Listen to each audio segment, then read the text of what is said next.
Kapag hindi mo pa ibinigay ang pera ko, tapos na ako. Naniniwala ka ba? Sige, sige na. Kabayan, bata ka pa. Huwag kang mabigla. Pag-usapan natin ng maayos ito. Diyan ka lang. Nasa loob pa ng ICU ang nanay ko.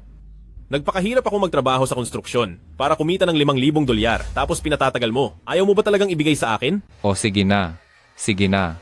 Natatakot na ako sa iyo. Huwag kang malikot. Bumaba ka.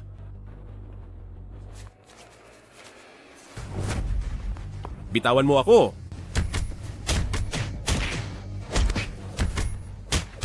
Tigil. Tama na. Sa tingin mo ba ay bagay kang takutin ako? Itong 1,000 dolyar na ito, ibabato ko na lang sa'yo. Wala talagang kwenta ang buhay mo. Mga kasama, tara na.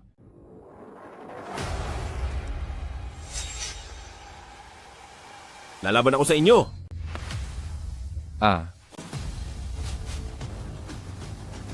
Kansilahin ang kasal? Xiaoya, ano ba ang ginawa ni Chuan na hindi tama at muling nagpagalit sa iyo? Dahil sa sobrang hirap mo at dahil sa pagiging jologs mo. Bakit? May pera ba kayo para magbago? Ang matanda kong katawan na ito ang nagpabigat sa buhay ni Chuan. Sa ganyang edad, mas mabuti pang wala ka na. Tama, mas mabuti pang wala ka na talaga. Ma, tara na. Sakto ang dating mo, tapos na tayo. Sir, ginawa po namin ang lahat. Ikinalulungkot po namin ang nangyari. Mula ngayon, ang halaga ng mga bilihin sa mundo ay bababa ng 1,000,000 beses. Ang halaga ng yaman mo ay hindi magbabago. Ibig sabihin, ang 1 dolyar mo ay katumbas ng 1,000,000 dolyar na halaga ng bibilhin. Buhay pa ako?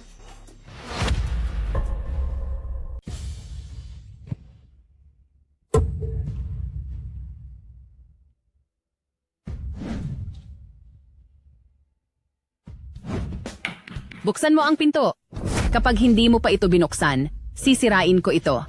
Sister Kian? Sino ang nagbigay sa iyo ng pahintulot na palitan ang lock? Sa'yo ba ang bahay na ito? Noong lumipat po ako rito, sira na ang lock, kaya pinalitan ko ito. Hay nako, wala akong panahong makipagtalo sa iyo. Hindi ko na pauupahan sa iyo ang bahay na ito. Sa susunod na buwan pa ang takdang petsa, di ba? Magtataas na ako ng renta sa susunod na buwan. Hindi mo nga mabayaran ang 2,000 dolyar. Huwag kang magmagaling. Anong dolyar? Ate, may kontrata po tayo. Sa buwang ito, hindi ba 500 dolyar lang ito? 500 dolyar. 500 dolyar. Kayang-kaya na niyan mabili ang buong lungsod ng Jiangyang. Nabalitaan kong may malalakang sakit. At kapag nawala ka sa loob ng bahay ko, magiging malas ang bahay na ito, hindi ba? Mabibili ang Jiangyang sa halagang 500 dolyar. Umalis ka na rito bago gumabi. Teka ate. Boss, bayad ko po. Oh, heto na. Ito, may hangganan din ang pagpapanggap. Sa 5 dolyar, kayang-kaya ko nang bilhin ang buong kalsadang ito. 5 dolyar? Mahal, tingnan mo, makakabili na tayo ng bahay para sa kasal natin. Pare, nandito na tayo sa Southern Passenger Terminal. 8 dolyar lahat. Ito ang bayad ko? Cash. May sakit ka ba sa utak? Ito ba ang ibabayad mo? Hindi naman masyadong malayo ang pinanggalingan ko. Bibigyan kita ng 10 dolyar. Hello? Gusto ko pong tumawag sa 911. Magsalita ka. Saan galing ang perang ito? Hindi po, Big Brother. Ito po ang sahod ko. Sinuri na namin ito, ngunit ang pinagmulan ng kaniyang mga ari-arian ay ayon lahat sa batas. Big Brother, humihingi po ako ng paumanhin. Sorry po kung nakaabala kami kanina. Ito po ang numero ko. Tawagan niyo lang po ako kung may kailangan kayo. Kung ganoon, maaari na ba akong umalis? Ay nako. Siyempre naman po. Sige po. Big Brother. Dito po tayo, sir. Eto po. Ingatan niyo po ito. Napakahirap talaga. Kapag cash, kailangan ko na itong ideposito. Mag-ingat po kayo sa biyahe. Sinasabi ko sa iyo, bibigyan kita ng 3 araw kapag hindi ka pa rin nakakuha ng 30 dolyar na deposito. Layas na sa trabahong ito. Umalis ka sa daan. Huwag kang humarang. Magkano lang ba yon? Ano? Bakit mo kailangang pahirapan ang magandang binibining ito? Dumating po pala kayo nang hindi nagsasabi. Hehe, halina kayo. Doon tayo sa VIP room mag-usap. Mukhang mahusay ang babaeng ito, ang mga transaksyon niya. Ay ako na ang bahala. Anong ibig mong sabihin? huwag kang mapagmataas. Hinawakan ko lang ang kamay mo. Ano ba yun? Isa itong star customer na may depositong umabot sa $100. Anong nangyayari? $100? Star customer na agad?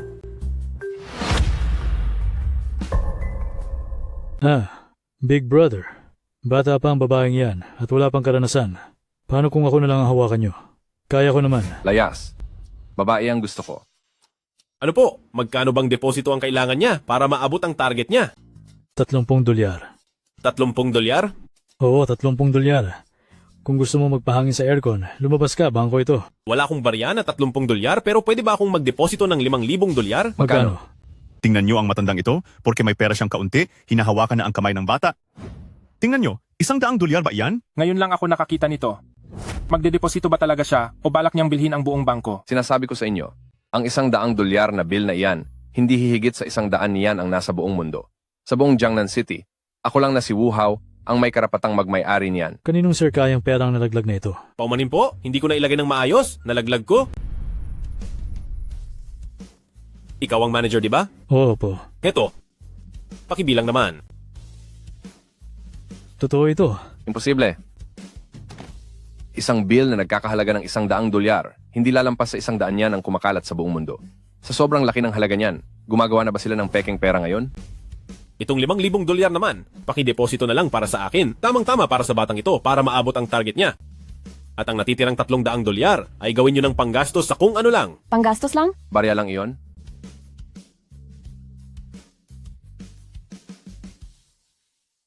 Ikaw ang tagapagligtas ko.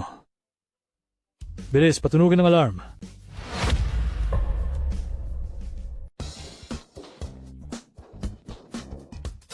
Magandang araw po sa inyo, pinakamayamang tao. Ako po ang bank manager dito. Pinakamayamang tao mabuti.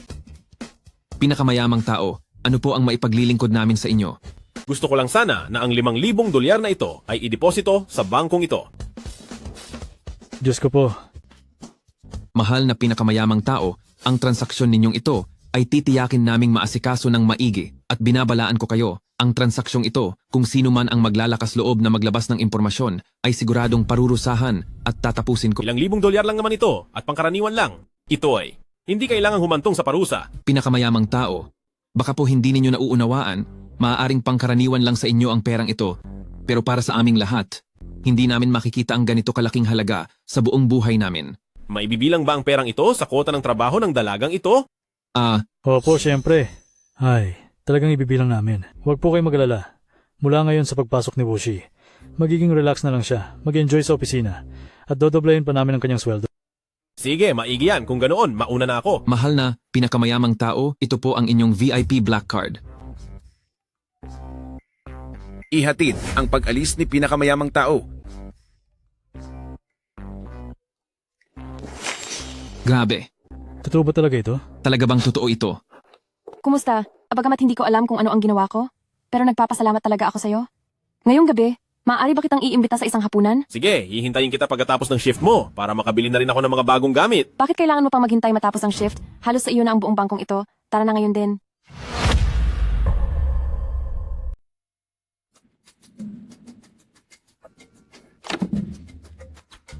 Ginoong Zhao, bilis! Sakay na sa kotse. Isang teller lang pero ang ganda ng dala mong kotse. Kotse po ito ng manager ko. Pinagbilinan niya akong ihatid ka ng maayos dahil may dala kang napakalaking halaga ng pera. $5,000 lang ito. Hindi naman ito ganoon kalaki. Ginoong Zhao, isa po kayong super billionaire? Hindi niyo po alam ang panganib dito sa labas? Kahit $1 lang po, handa silang itaya ang kanilang buhay para gumawa ng masama. Sige na po, sumakay na kayo. Ayos Sige. lang. Mhm. Magkano ba ang halaga ng kotse mong ito? Parang wala pang $2. Sa yaman niyo po ngayon, kapag napagdesisyonan niyong ihayag ito, ang kabuuang ari-arian ng nasa Forbes list ay mas maliit pa kaysa sa lamang pera ng inyong bank account. Wow! Ang ex-girlfriend ko na si Liu Shuya, kung malalaman niya lang ang katayuan ko ngayon, siguradong magsisisi siya ng lubusan. Ano? Paano nangyari yun? May manghiiwan pa pala sa isang super billionaire? Nabulag siguro ang babaeng yun. $30 ang bawat unit ng villa house? Pwedeng-pwede, nalipatan agad. Sandali lang. Pwede mo ba akong samahang tingnan ng mga house properties? Oo naman po. Tara. Sir, pakitingnan po ang unit na ito. Masyadong mahal ang isang ito. Tama lang ang halaga nito.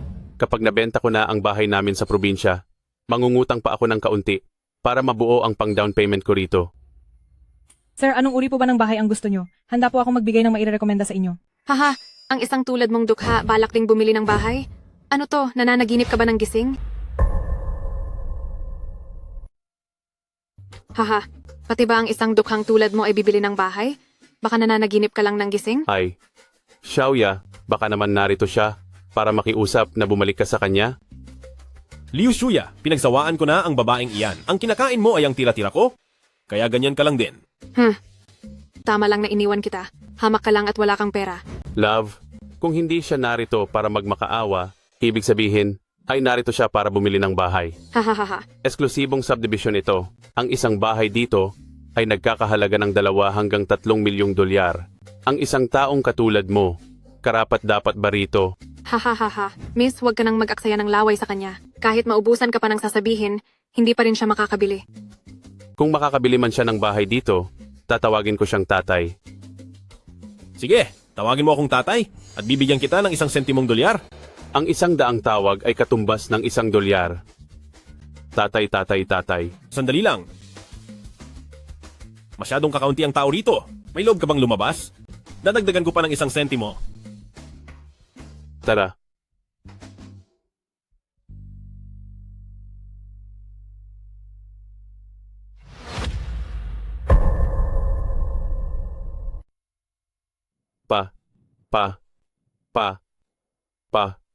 Pa. Ano bang ginagawa niyan? Kapag sumigaw ang lalaking iyon, yung nakasuot ng pangpulubi, binibigyan niya ng barya. Parang pekeng pera kung ubusin niya. Magkano na ba ang halagang iyon? 50, 51. Tama na, napagod na ako sa pakikinig. Bantayan mo siya para sa akin. Dapat makumpleto ang 100 tawag. Yung matitirang 1 dolyar sa iyo na panggastos mo. Mga pare, naniniwala ba kayo na 1 dolyar ito? Talagang yayaman tayo rito. Salamat sa napakayamang lalaking ito. Alis na. Grabe talaga itong napanood natin ngayong araw. Ngayon lang ako nakakita ng ganito. Kumusta? Big brother, 100 tawag po. Kompleto ang bilang. Mahirap lang siya. Bakit ang dami niyang pera? Sinubukan lang kaya niya ako at itinago ang tunay niyang pagkatao? Sige, ikaw na ang bahala riyan. Sir, intern pa lang si Xiaoyu? Hindi pa po siya gaanong bihasa? Hayaan niyo pong ako na ang magpaliwanag sa inyo? Sino ka ba sa akala mo? Sa tingin mo ba ay nararapat kang umasikaso sa akin? Tawagin mo ang boss mo. Chuaner, pinuwersa lang ako ni Mama. Alam kong mahal mo pa ako. Patawarin mo na ako, please. Walang hiyang babae ka. Napakababa ng uri mo. Ganoon ba talaga kahalaga ang pera sa iyo? Siguradong pagbabayarin kita. Lumayas ka, huwag mong madumihan ang damit ko. Nakalimutan ko palang ipakilala, ito ang aking fiancé. Nagpunta ako rito ngayong araw para lang bilhan siya ng bahay.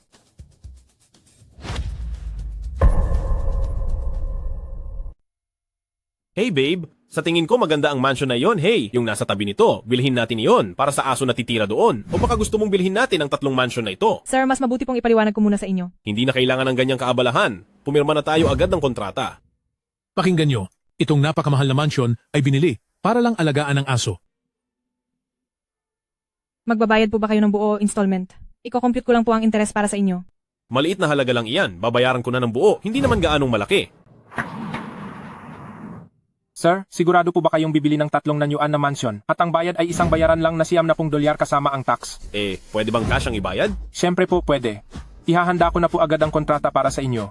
Ang benta na ito ay maaari nating ilagay sa record ni Xiaoyu, di ba? Tatawagan ko agad ang finance para ibigay sa kanya ang 3 dolyar na komisyon. Pagkatapos ng internship niya, magiging lobby manager na siya agad.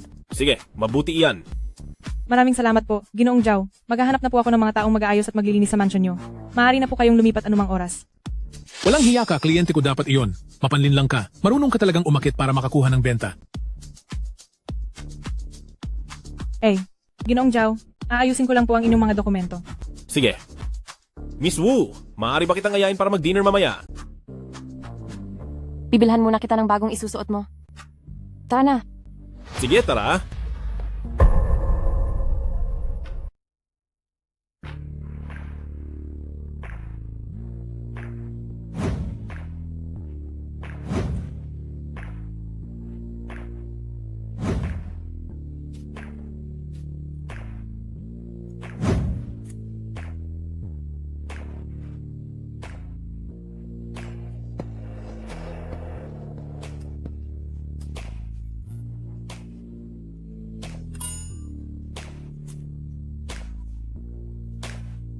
Totoo nga ang sinabi nila, talagang nakakadala ang damit sa itsura ng tao. Sir, Lalong lumutang ang inyong dating sa suot ninyong iyan. Parang ginawa talaga ang mga damit na ito para sa inyo. Siya nga pala, Wushi, pumili ka rin ng ilang mga damit para sa sarili mo. Ituring mo na itong kabayaran sa pagsama mo sa akin para mamili ngayong araw. Wag na po, hindi po pwede. Masyado na po kayong maraming naitulong sa akin sa trabaho. Pakiramdam ko ay hindi ko deserve ang lahat ng ito. Kapag hindi mo ako tinulungan sa paggastos, hindi na mauubos ang laman ng card ko. Pumili pa kayo ng mga bagong batch ng mga damit pambabae at dalhin nyo lahat dito sa akin? Sige po, sir. Kararating lang po ng mga bagong design sa amin. Ipakukuha ko na po agad ngayon din. Eto, teka. Ay wag na. Ibalot nyo na lahat ng ito. Pati po ba itong dalawang pinili ni Miss Wu? Isasama na rin po ba sa balot? Ano, 2 piraso lang ang pinili mo? Sapat na po ang mga iyan. Tingnan mo. Itong isang to, eto, at pati itong isa, wag na lang itong 3. Pero maliban doon, ibalot nyo na ang lahat. Sir, sigurado po ba kayo? Alam nyo, ibalot nyo na lang talaga silang lahat at i-deliver nyo na lang direkta sa closet room ko. Ang mga linyahan at eksenang ito, sa mga palabas sa TV ko lang napapanood. Talaga bang ganyan kayong mga mayayaman mamili ng damit? Bingo, lahat ng damit. Sir, sa total po niyan, ang kailangan ninyong bayaran ay 1,089,000 dolyar. Paki-input na lang po ang inyong password. Heto, iiwan ko muna ang mga damit dito sa butik nyo at babalikan ko na lang balang araw. Hindi na kailangan pong maabala, sir. Pwede po kayong mag-iwan ng inyong address. Kami na po ang mismong maghahatid niyan sa inyong bahay.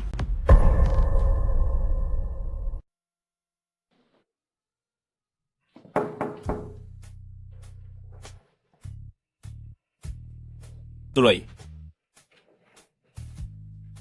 Ginoong Zhao, ito po ang mga damit na inorder nyo kahapon. Sige, salamat sa abala. Heto. Tip nyo po ito sa akin. Oo. Bakit? Hindi ba sapat? Sapat na sapat po. Sapat na sapat po. Sige, salamat sa iyo. Kapag may mga bagong dating na mga damit, ibagay mo sa sukat ko at direktang ihatid dito sa pintuan ko. Sige po, aasikasuhin ko po agad yan para sa inyo. Sige. Ganito pala ang buhay ng mayaman. Napakasimple lang. Bumili kaya ako ng ilang sasakyan para malibang? Hello? Wushi?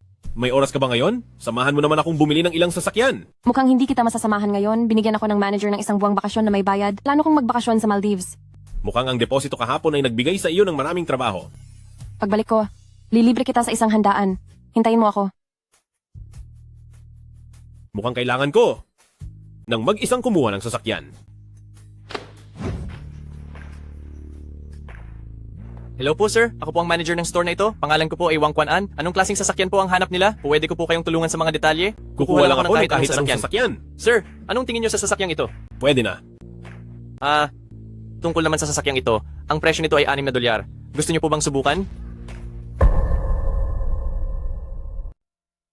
Gusto nyo po bang subukan ito? Wag na, masyadong abala iyan. Humanap ka na lang ng iba pang sasakyan para sa akin. Sir, baka gusto nyo pa pong pag-isipan o tingnan muna ng mabuti. O baka gusto nyo munang i-test drive. Isa lang itong kagamitan para makapunta sa pupuntahan. Siya nga pala, patingin pa ako ng iba pang sasakyan. Sir, tungkol naman sa temporary license plate, asikasuhin na namin iyan agad para sa inyo. Sa loob ng 30 minuto ay matatapos na po iyon. Papuntahin ko muna siya para ayusin ang iba pang dokumento. Pwede po ba tayong tumuloy sa opisina para mag-usap?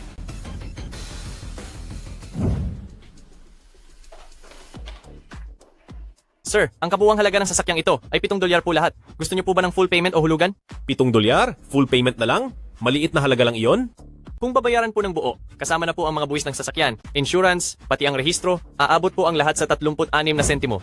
Para naman po sa commercial insurance, magkano po ang balak nyo? Ikaw na ang bahala kung ano ang sa tingin mong nararapat. 10 dolyar na malaking pera. Ang ganitong kalaking pera, ngayon ko lang ulit nakita sa tanang buhay ko. Naglabas lang siya nito ng basta-basta. Sir, masyadong malaki ang halagang ito. Na kaming panukli. Baka po gusto niyo na lang gamitin ang inyong card.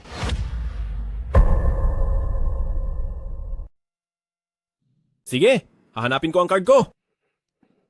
Naku, nakalimutan ko rin pala ang card ko. Ganito na lang, sa tingin mo ba ayos lang na gamitin mo ang natitirang pera para kumuha pa ng isa pang kotse para sa akin? Ang sobrang pera ay hindi mo na kailangang isuli. Ang ibig niyo po bang sabihin ay gagastusin ang buong 10 dolyar na ito? Oo naman, bakit? Wala bang available na unit ngayon? Huwag kang mag-alala. Kapag may available na ulit kayong unit, ay saka na lang ako babalik para kunin. Iwan muna natin ang perang ito rito. Ay, Young Master Zhao, nagkakamali po kayo. May available naman po kaming unit, kaya lang, sa ganitong paraan nyo ng pagbili ng kotse, ay ngayon ko lang po naranasan. Ikaw na ang bahalang pumili ng mga matitirang kotse. Basta ubusin mo lang ang lahat ng pera. Ang ibig niyo po bang sabihin ay ubusin ko ang lahat ng 10 dolyar na ito? Ganito po, President Zhao. Mula ngayon ay tawagin niyo na lang akong Xiaowang. Xiaowang kung Xiaowang. Xiaowang, 8. Parang hindi magandang pakinggan. Basta't masaya kayo, President Zhao, kahit ano, ay pwede niyo akong itawag. O sige, President Wang na lang. Gawin mo ang sinabi mo kanina. Ubusin mo ang lahat ng pera. Ang pangunahing problema ay dito sa shop namin. Hindi kami makakapaglabas ng ganoong kalaking cash sa ngayon at baka maabala lang ang oras nyo. Ayos lang, bibili rin naman talaga ako ng kotse. Ganito na lang, bibigyan namin kayo ng discount sa binili nyo dito. Ibibigay namin ito sa inyo sa factory price. Ayos po ba yon sa inyo? Wag na, President Wang. Wag nyo nang gamitan ng discounted price. Sa normal na presyo na lang. Manager, tapos na po ang lahat ng papeles. Temporary license plate na lang ang kulang. Sige, tatawag ako ngayon sa kabilang opisina para isingit tayo sa pila at makuha agad ang temporary license plate natin.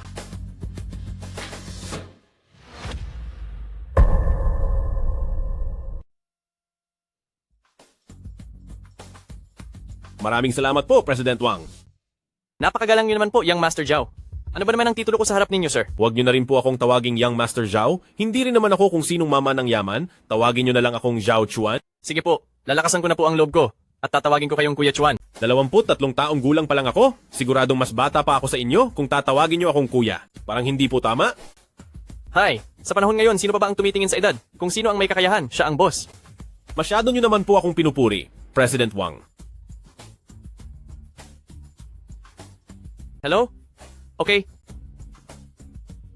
Handa na po ang temporary plate. Maaari nyo na pong makuha ang sasakyan anumang oras.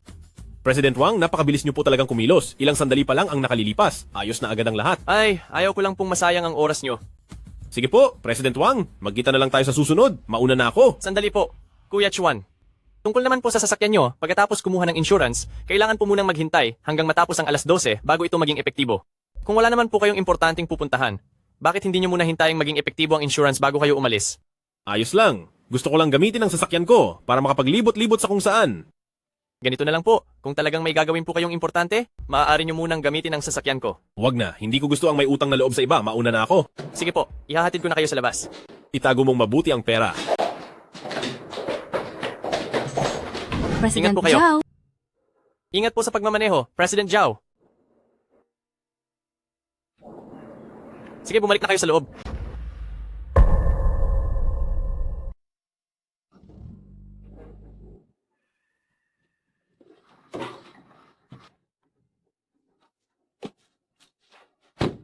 Ayos ka lang ba? Boss. Bakit ka naman ganyan magmaneho ng scooter mo? Maling lane na nga, ang bilis pa ng takbo mo. Boss. Paano kung may masamang mangyari? Boss, pasensya na po talaga. Pasensya na. Malapit na po kasing ma-overtime itong delivery ko, kaya ako nag-counterflow. Heto po, nabangga ko pa ang sasakyan nyo. Hindi ko na po alam ang gagawin ko. Walang anuman yon. Kamusta ka? May masakit ba sa'yo? Boss, ayos lang po ako. Wala pong nangyari sa akin. Pasensya na po talaga. Huwag mo munang intindihin ang sasakyan, tinatanong kita kung may sugat ka o nasaktan. Wala po, maayos po ako, boss. Mukhang may magandang palabas dito ah. Kahit gaano pa siya nagmamadali, hindi pa rin siya dapat nag-counterflow, hindi ba? Tapos tingnan nyo, ganyan kamahal na sasakyan ang nabangga niya. Bago pa naman ang sasakyang yan. Ang kabuuang halaga niyan ay aabot sa 6 na milyong dolyar. Ganoon kamahal yan? Lagot na ang delivery rider na iyan. Tapos na ako? Wasak na ang buhay ko. Kahit pa nagmamadali ka, huwag kang lalabag sa batas trapiko at huwag mag-counterflow. Napakadelikado ng ginagawa mo. Hindi ko na po uulitin yon. Sige na. Ang mahalaga ay wala kang galos. Hindi mo na kailangang bayaran ng sira ng sasakyan. Sa susunod, magdahan-dahan ka na sa pagmamaneho. Boss, pero napakaganda po ng sasakyan nyo. Nagkaroon ito ng malaking gasgas dahil sa akin. Sigurado po ba kayong ayos lang?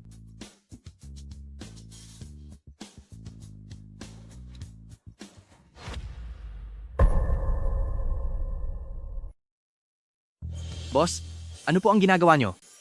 Binangga mo ang sasakyan ko. Kaya kakamutin ko rin ang sasakyan mo. Ngayong araw, masasabing quits na tayo. Napakabuti nyo po, boss. Napakabait ng lalaking iyan, kaya naman bata pa lang ay sobrang yaman na. Tama, deserve niyang maging mayaman. Hello, ma'am. Kalahating oras na ay wala pa rin ang order ko. Nawala ka na ba sa mundo? Naku, pasensya na po, ma'am. Nagkaroon po ng hindi inaasahang sitwasyon dito, kaya natapon po ang order nyo. Baka pwedeng bayaran ko na lang po ayon sa orihinal na presyo nito? Bayad lang sa pagkain? Hindi ba pera ang halaga ng oras ko? Dapat bayaran mo ako ng 3 beses ang halaga. 3 beses, miss. Ang totoo po nito, emergency lang talaga. Na-aksidente po ako. Baka pwedeng 2 beses na lang ang bayad ko, please? Hanggat wala namang nawala sa iyo, hindi iyan seryoso. Sabi ko 3 beses. 3 beses dapat. Kung hindi ay bibigyan kita ng masamang rating. Sige po, miss. Babayaran ko po kayo ng 3 beses ang halaga. Napakasamang babae. Halatang hindi maganda ang buhay kung kani-kanino na lang nagagalit. May lisensya ka ba sa pagmamaneho? Kailangan ko kasi ng driver. Gusto mo bang mamasukan sa akin? Hindi lang pinalampas ang atraso, binigyan pa siya ng trabaho. Marami pa rin talagang mabubuting tao sa mundo. Boss, may 8 taon na po akong karanasan sa pagmamaneho. Sige, ayusin mo na ang gamit mo rito at kontakin mo ako agad. Sige po, boss. Maraming salamat po. Dahan-dahan lang sa pagpapatakbo. Sige po. Opo, boss.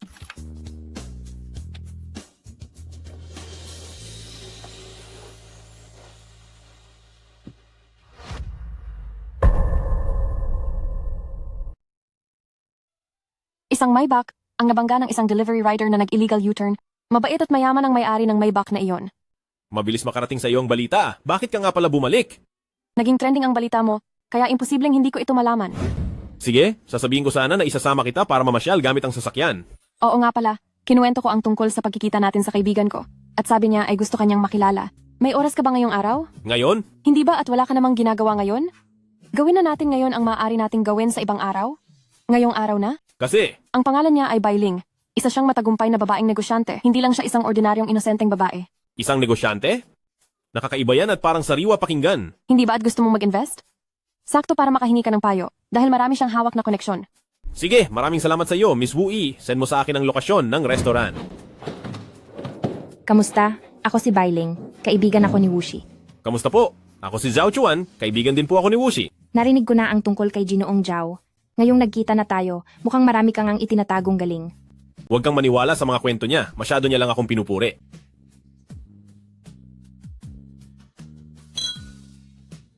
Napansin ko na kamukhang kamukha mo ang isang tao.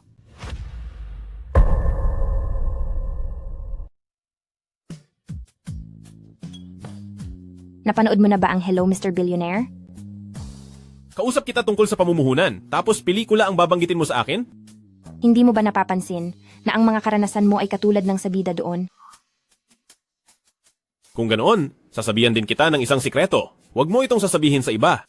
Ang totoo, may minana akong napakalaking halaga, pero kailangan ko munang ubusin ang $1 bilyong, kundi ay hindi ko ito makukuha. Napakapalog mo talaga. Ngayon, magtatapat din ako sa iyo. Huwag mong sabihin, pareho tayo ng pinagdadaanan? Siguro naman, kailangan mong ubusin ang $2 bilyong.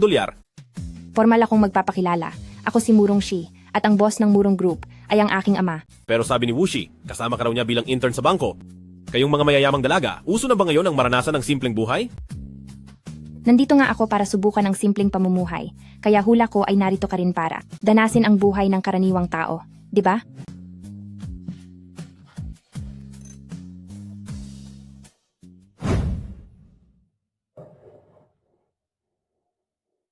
Oh, hindi ba't ito ang mapapangasawa ko? Bakit ka napadpad dito at nakikipag-date sa kung sino-sinong lalaki? Tungkol sa kasunduan ng kasal, desisyon iyon ng mga lolo natin. Sanggol pa lang ako noon, at hinding-hindi ako magpapakasal sa isang hangal na tulad mo. Waiter, pakiusap, pwedeng palabasin ang lalaking ito. May date pa kami ng boyfriend ko. Hump!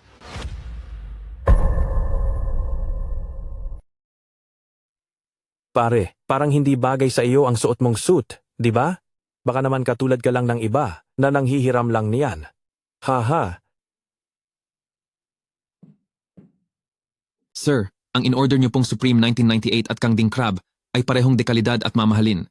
Pero ang presyo po nito ay masasabing napakamahal talaga. Kahit may discount na po, aabot pa rin ito ng $888,000. Sige, ihanda nyo na. Hindi problema ang pera. Kapag nakainom ka ng isang bote ng Supreme 1988, maipagmamalaki mo na iyon habang buhay. Mawalang galang na po, sir. Nagkita na ba tayo dati? Parang pamilyar po ang mukha niyo sa akin.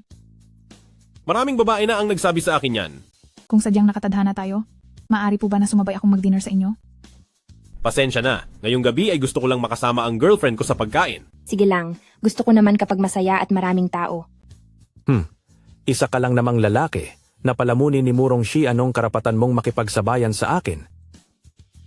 Makinig ang lahat. Masaya ang mood ko ngayon. Lilibre ko kayong lahat ng alak. Isang bote ng Tianjiao para sa bawat lamesa.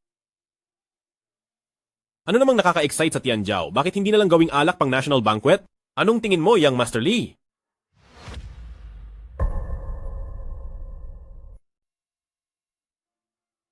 Isang bote ng serbesa bawat lamesa. Mahihigit $1,000,000 ang mawawala sa akin dito. Sino ka ba sa tingin mo?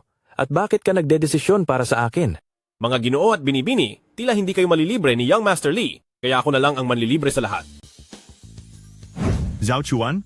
Ikaw nga ba talaga iyan? Ikaw ay. Ako ang pamilya ng pasyenteng katabi ng nanay mo? Nakita na tayo minsan. Kumusta po kayo? Dapat ay may limitasyon ang pagmamayabang mo. Kahit nga ang pambayad sa operasyon ng nanay mo ay wala ka, tapos nagpapanggap ka pa rito, hindi ka ba natatakot na mapahiya? Dahil ang Young Master Zhao na ito ang manlilibre, kung gayon hindi na ako makikipagtalo.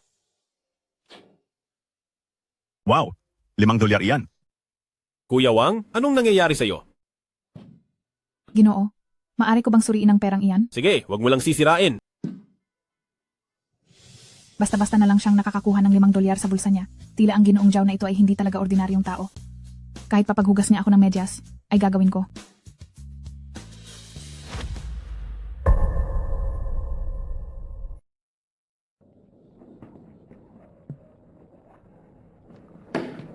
Young Master Zhao, sa pagpapatalo po sa isang napakayamang tagapagmana na gaya niyo, talagang sumasaludo na po ako. Mali po ang naging tingin ko sa inyo. Anong klaseng parusang inumin ito? Bakit wine lang? Kung talagang tapat ka, ubusin mo ang isang buong bote ng alak para sa pambansang piging. Iyan ang totoong paghingi ng tawad. Huwag na sana. Tingnan mo, namumula na ang mukha ng lalaking iyan. Kapag naubos ang isang bote niyan, siguradong sa ospital ang bagsak niya. Hello, Tay. Li Jian, sino ba ang kinalaban mo? Kahit mukhang maganda ang takbo ng Guangsheng Group sa labas. Pero ang malaking bahagi ng pondo ng grupo ay galing lang sa mga loan sa bangko. Kakatawag lang ng bangko ngayon at sinabing ititigil na nila ang lahat ng pautang. Wala naman akong ginagawa, Tay. Kapag dahil sa iyo, kaya nabangkarote ang grupo, ako mismo ang unang magpapadala sa iyo sa Africa para magtrabaho sa minahan. Wala po talaga akong kinalaman, Tay. Sabi sa akin ni Governor, ay Zhao ang apelyido ng kabilang panig. Sabihin mo sa akin ano bang nangyari. Apelyidong Zhao. Hayaan niyo po ako ang bahala rito. Huwag kayong mag-alala. Sabi nila, ang Ginoong Zhao na iyon ay may yaman na napakalaki at isang napakamakapangyarihang tao. Humanap ka ng paraan na maipakilala mo siya sa akin. Sige po, Tay. Asahan niyo po. Tandaan mong mabuti, kahit ano pa ang ipagawa niya sa iyo, gawin mo. Kahit utusan kanyang tumahol na parang aso, kailangang gawin mo iyon ng makatotohanan. Opo. Sige po, Tay. Pasensya. Pasensya na po, Young Master Zhao. Naging bulag po ako at hindi nakilala ang isang mahalagang tao na tulad nyo. Patawad po sa pagbabastos sa inyo. Ngayon din, uubusin ko ang buong boteng ito. Oh.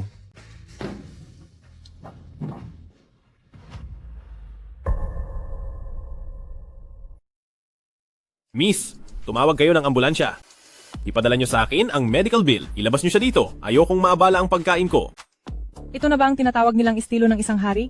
Napaka-impluensyado nilang dalawa. At iyang si Miss Murong sa tabi niya. Mukha siyang artista. Hindi ko kayang talunin si Miss Murong, kaya kahit maging kabit na lang ni Young Master Zhao, payag na payag ako. Miss, mas mabuti pa siguro kung oorderan na lang kita ng sarili mong pagkain at maaari bang doon ka na lang sa kabilang mesa kumain?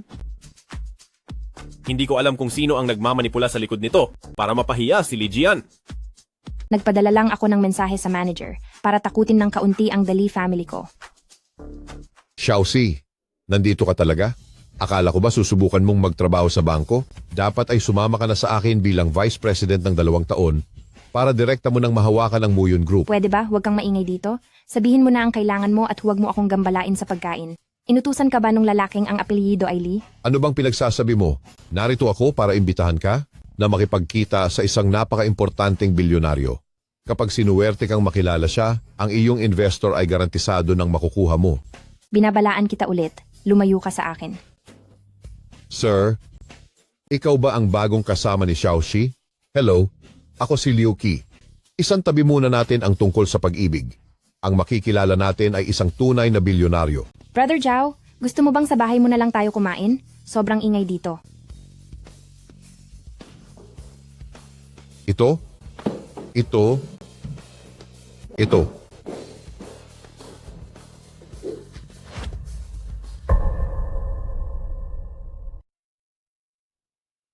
Hello? Ginoong Zhao, ang inyong luggage. Nailagay ko na po sa inyong villa. Sige, salamat ha. Sige po. Magpahinga na po kayo ng maaga at hindi ko na po kayo iistorbohin. Sige, salamat sa tulong mo. Salamat sa pagtulong sa akin kanina. Walang anuman, tinulungan mo rin naman ako magpanggap kanina, kaya tinulungan lang din kita. Quit na tayo. Ayaw mo pa ring aminin na nagpapanggap ka lang? Masyado kang seryoso sa pagpapanggap mo? Pati sako ay inihanda mo pa. Titingnan ko nga ang mga gamit mo. Sige lang, bahala ka sa gusto mong gawin. Maliligo lang muna ako.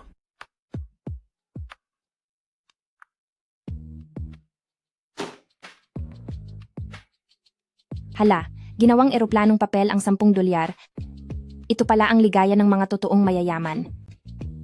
Isipin mo, ang buong pamilyang murong namin, hindi makakaipon kahit 10 dolyar. Pero dito, ginagawa lang itong eroplanong papel.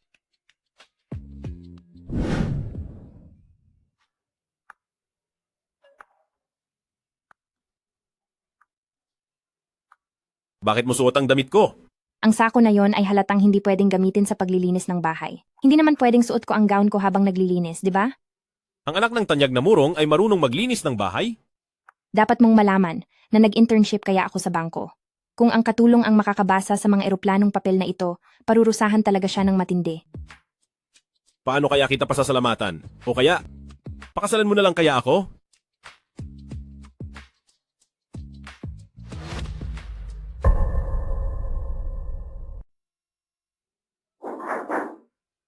Sige, magayos ka. Babalikan kita mamaya para leksyonin.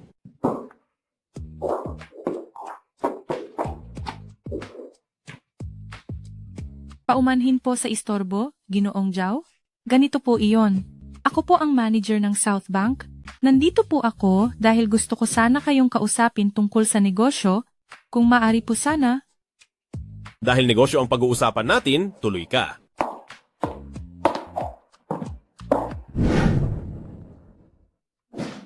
Ganito po iyon.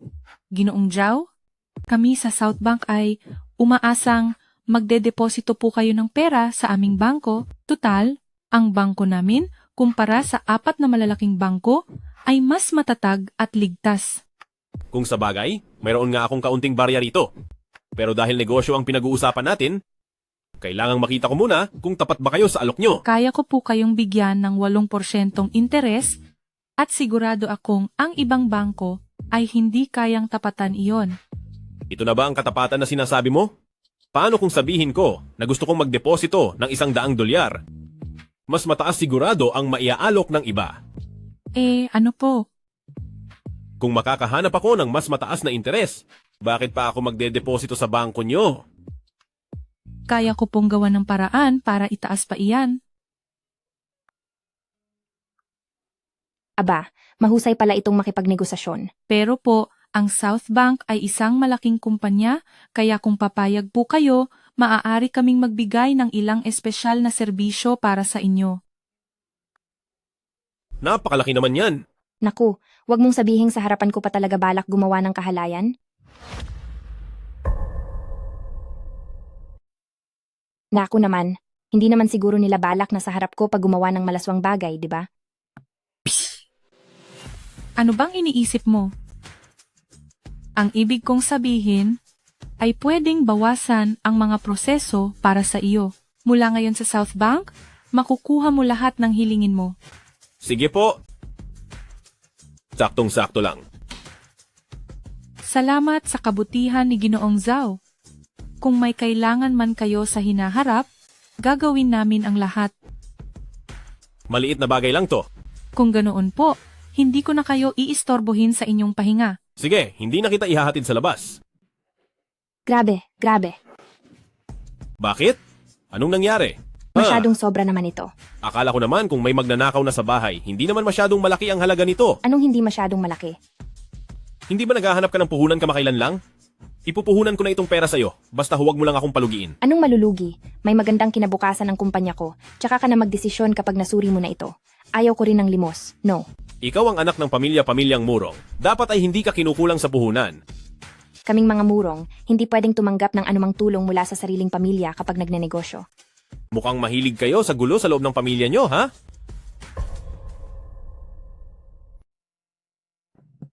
Oo, sabihin na nating isa itong pagsubok.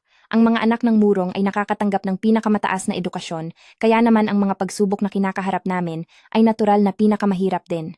Para sa buong kumpanya ng pamilya, itinuturing itong isang magandang bagay. Kung may isang anak na magtagumpay sa pagsisimula ng sariling negosyo, siya ang magiging susunod na pinuno ng pamilya. Sa tingin mo, ano ang tsansa mong manalo? Sa totoo lang po, ang kumpanya ko ng gamot ay 5 taon na ang nakakalipas, simula nang mag-umpisa na bumuo ng isang bagong targeted na gamot para sa leukemia. Ganun ba? Sasabihin ko na rin ang totoo sa iyo. Akala ko kasi dati ay nasa entertainment at lifestyle industry ka. Ngayon ay nasa yugto na kami ng clinical trials, ngunit hindi ko inaasahan na lalampas sa budget ang nagastos namin. Targeted medicine? Sabihin mo pa sa akin ang detalye. Mayroon akong kaunting sobrang pera dito at nagbabalak din akong bumili ng mga bagong negosyo. Ang paggawa ng ganitong gamot sa simula ay napakatagal talaga, kaya naman hindi ito pinapakialaman ng mga karaniwang investor. Tama ka. Pero ano pa nga ba ang mas mahalaga kaysa sa buhay ng tao? Kahit walang mag-invest, hindi pa rin ako susuko. Ganito na lang. Ituloy mo lang ang iyong pagsasaliksik at ako na ang bahala sa pera. Nakagawa na ang bansa natin ng mga satellite at bomba atomika, ngunit sa larangan ng mga targeted na gamot ay napag-iiwanan tayo. Kaya naman, ang dahilan kung bakit matagal makagawa ng targeted na gamot ay dahil puro sariling kita lang ang iniisip ng mga namumuhunan. Oo, lalo na para sa mga katulad nito, mga targeted at makabagong gamot. Napakalaki ng kailangang puhunan at hindi pa kontrolado ang mga panganib nito. Kahit anong kumpanya ng puhunan ay hindi mangangahas na subukan ng pagbuo ng mga bagong gamot.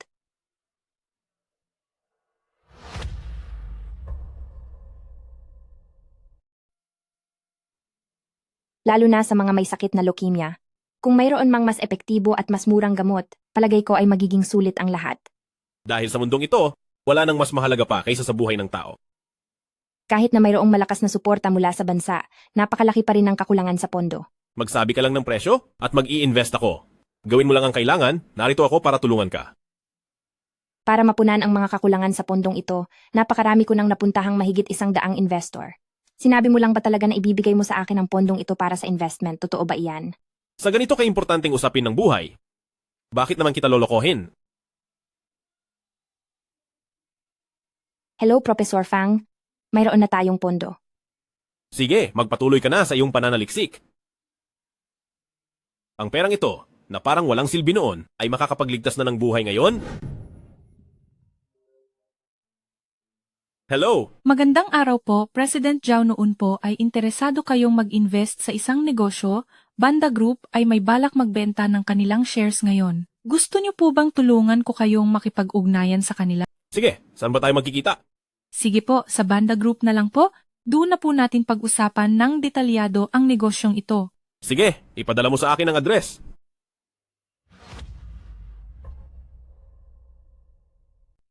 Hindi ba ito si Zhao Chuan? May dala na siyang Maybach ngayon. Iba talaga kapag bihis mayaman ang tao, suot ang suit na nagkakahalaga ng 10,000 dolyar. Talagang nagbabago ang itsura. Tingnan nyo ang relo, mukhang Patek Philippe, nagkakahalaga iyan ng mga 3 hanggang 4 na milyong dolyar. At kahit mayaman ka pa, hindi basta-basta nakakabili niyan.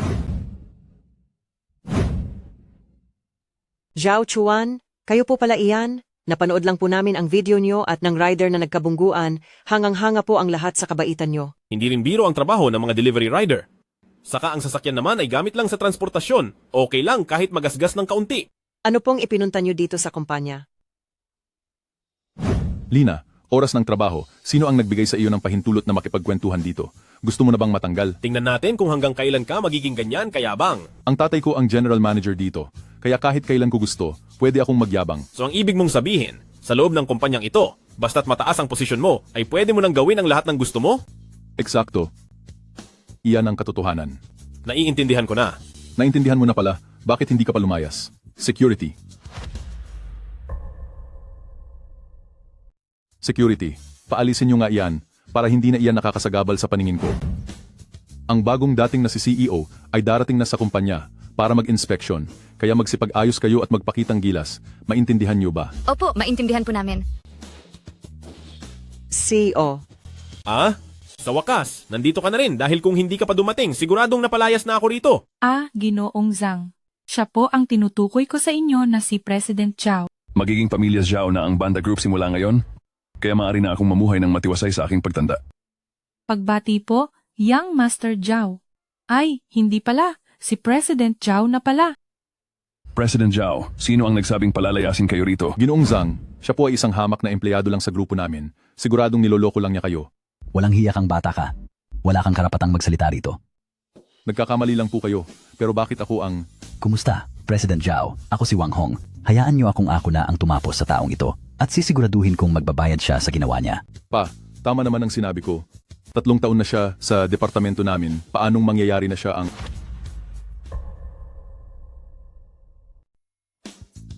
Ikaw na walang hiyang bata ka, napakabulag mo talaga. Pa, bakit ayaw niyo pong maniwala sa akin? Napakalaki talagang malas sa buhay ko ang magkaroon ng anak na tulad mo. Si Banda Group ang bagong CEO, si Zhao Chuan. Napakadismaya, hindi ba? Imposible, hindi niya nga mabayaran ang bill sa ospital ng nanay niya. Paanong nangyari iyon? CEO? Nakagawa ng napakalaking kasalanan ang suwail kong anak. Bahala na po kayo, CEO, kung anong gagawin niyo sa kaniya. Wala po akong anumang reklamo.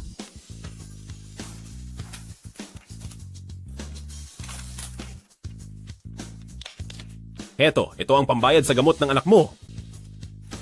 Hindi na po kailangan. Binastos po kayo ng anak ko. Nararapat lang na pagbayarin siya at maturuan ng leksyon. Hindi pa ako tapos magsalita. Bukod sa pambayad sa gamot, kasama rin dito ang separation pay mo, tsugi ka na sa trabaho.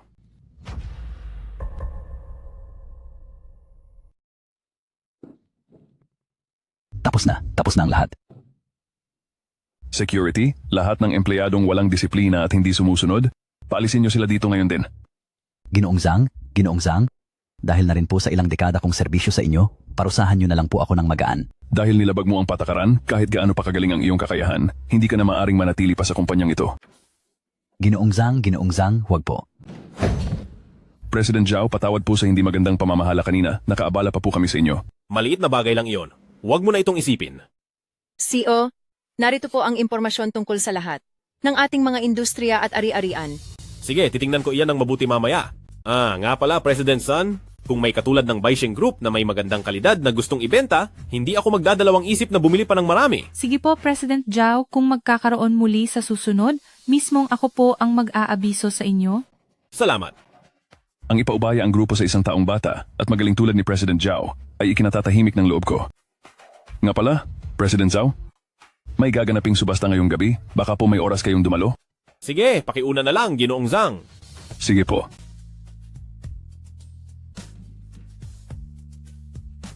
Hello, Xiaoyu.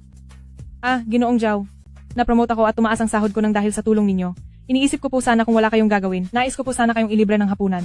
Oo naman. Sige, susunduin kita. Sige, ayos.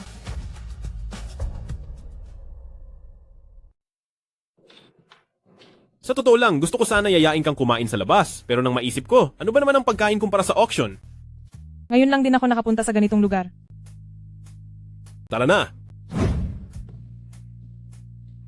Sino ba ang taong iyon? Napakaganda ng kasama niyang babae. Baka isa siyang napakayamang binata. Sa lahat po ng aming mga panauhin, sa ngalan po ng aming organizer ang Zhang Group, mainit ko po kayong tinatanggap sa araw na ito.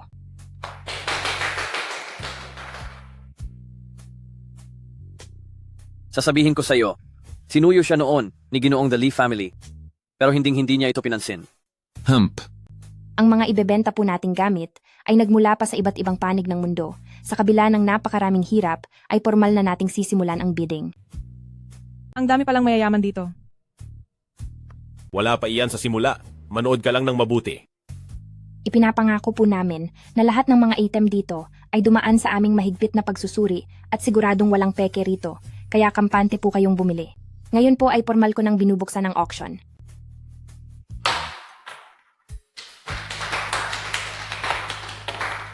Bibilhin niya ba ang lahat dito?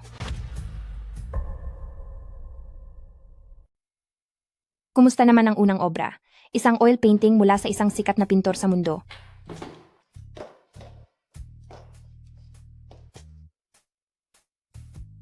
Isa talaga itong world-class na likhang sining at isa itong napakabihirang kayamanan. Ang mga gawa ng master na ito ay napakadalang nang makita sa merkado. Ang simula ng bidding ay $20 at ang bawat dagdag ay hindi dapat bababa sa $1. 21. 22. 23. $23 sa unang pagkakataon. Isang sikat na painting ay mabebenta sa presyong 23. Ubus na ba ang pwedeng paggastusan ng pera nila? Hindi naman talaga ganoon kalaki ang halaga ng painting na iyan. Kung ganoon, bakit marami pa rin bumibili? Dahil sa pagiging bihira nito, at sa kahulugang ibinigay dito, at saka ang kasaysayan noong nilikha ito. Iyon ang mga bagay na nagpapahalaga dito. Kaya, ang ibinebenta sa sining ay ang kwento sa likod nito, at hindi ang mismong bagay. Tama ka? Natututo ka na? Ito na ang pinakamagandang paliwanag para sa ang bihira ay mahalaga. Tama. Halimbawa, kung iisang manok na lang ang natira sa mundo, ang bawat itlog nito ay magkakaroon ng napakataas na presyo. Kung ostrich iyon, hindi ba mas lalong magiging mahal? Hoy, kung wala kayong pera, huwag na kayong magsalita dito. $30.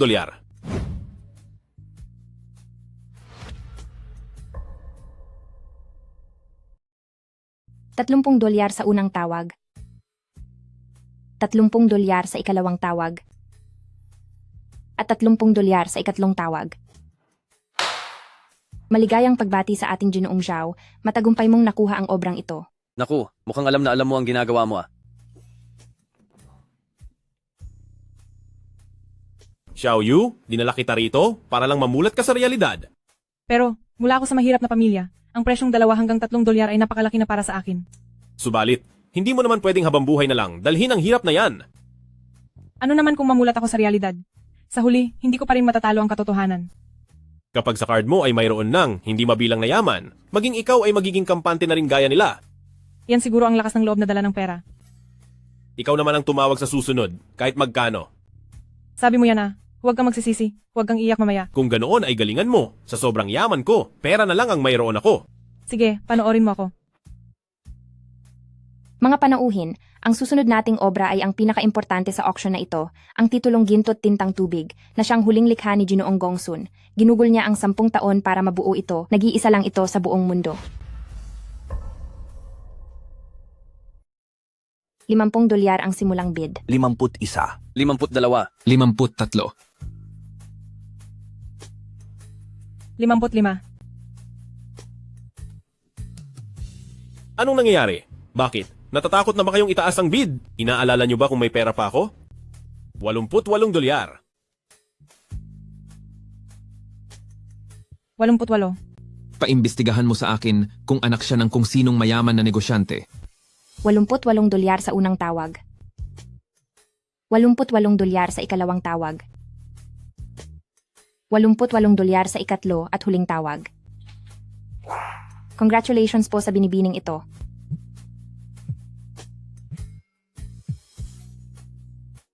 Hello? Chairman, nalaman na po namin. Ang taong ito ay si Zhao Chuan, 23 taong gulang po. Anak siya ng anong kumpanya? Dati po siyang nagtatrabaho sa Banda Group pero napatalsik din siya sa trabaho. Sa kasalukuyan po ay wala siyang trabaho. Imposibleng masyadong malinis ang pagkakakilanlan niya.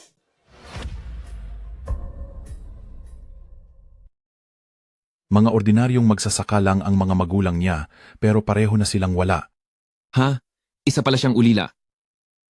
Gayunpaman, malakas pa rin ang kapital niya. Kaya iisa lang ang ibig sabihin niyan. Ibig niyo bang sabihin, ang impormasyong nakuha natin ay paimbabaw lamang? Mag-imbestiga ka pa. Ano ba ang sitwasyon ng babaeng iyon? Isa lang siyang ordinaryong salesperson sa real estate. 1 taon at kalahati pa lang siya sa trabaho. Galing sa ordinaryong pamilya, walang espesyal sa kanya. Kung ganoon, hindi pala siya mayamang tao. Isa lang siyang hibang. Kailangan pa ba nating makipagkilala sa kanya? Wag na muna. Obserbahan muna natin siya. Tingnan natin mamaya, matapos niyang ibid ang lahat ng gamit, kung mababayaran niya ang lahat ng iyon. Sige po, mag-uulat po ako sa inyo agad kapag may bago. Sige. Dito po nagtatapos ang unang bahagi ng ating auction. Maaari po muna kayong magpahinga at magsisimula na tayo sa susunod na bahagi.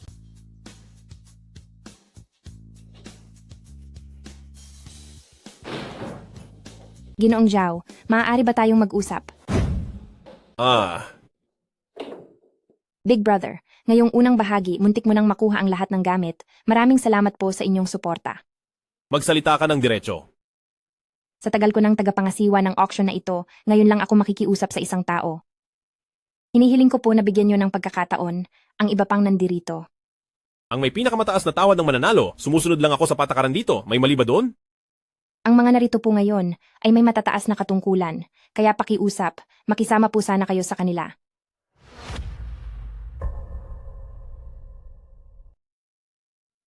Hay, tama na. Hindi na kita bibiruin pa. Hindi na ako sasali sa bid para sa pangalawang bahagi. Haalis na ako.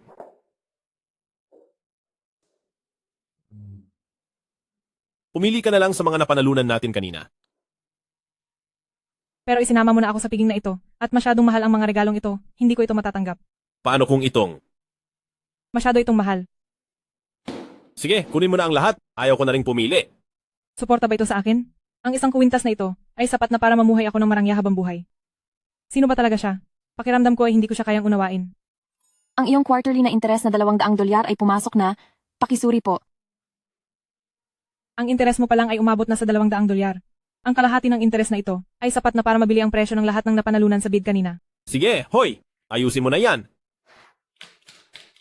Sa cellphone pa lang, $200 na ang interes? Mabuti na lang at isa lang ito sa mga account ko. Hay, noon kasi, dahil sa utang nating $3 ay lumuwas tayo sa ibang lungsod para magtrabaho. Inisip ko noon na wala na tayong pag-asa, pero sino ang mag-aakala na mas lalaki pa ang negosyong ito? Tama po kayo, ang ating kabuhayan ngayon, sa loob lamang ng ilang taon, ay umabot na sa kabuang $102 na yaman. Panahon na para pauwiin ang aking pamangkin para maranasan niya naman ang marangyang buhay. Ha. Magandang araw po, sir. Ano po ang masasabi niyo sa inyong yaman na biglang tumaas sa $102? Sa totoo lang, wala naman talaga akong hilig sa pera. Ang $102 na ito para sa akin ay mga numero lang naman. Dahil isa na po kayong napakayaman na tao, mayroon pa po ba kayong ipinag-aalala pa? Ang tanging inaalala ko ngayon ay ang pamangkin ko na nagtatrabaho sa labas. Baka kasi hindi niya agad matanggap ang pagiging anak mayaman niya. Totoo po yan. Kung sa amin din ay may $102, baka hindi ko rin po matanggap yon.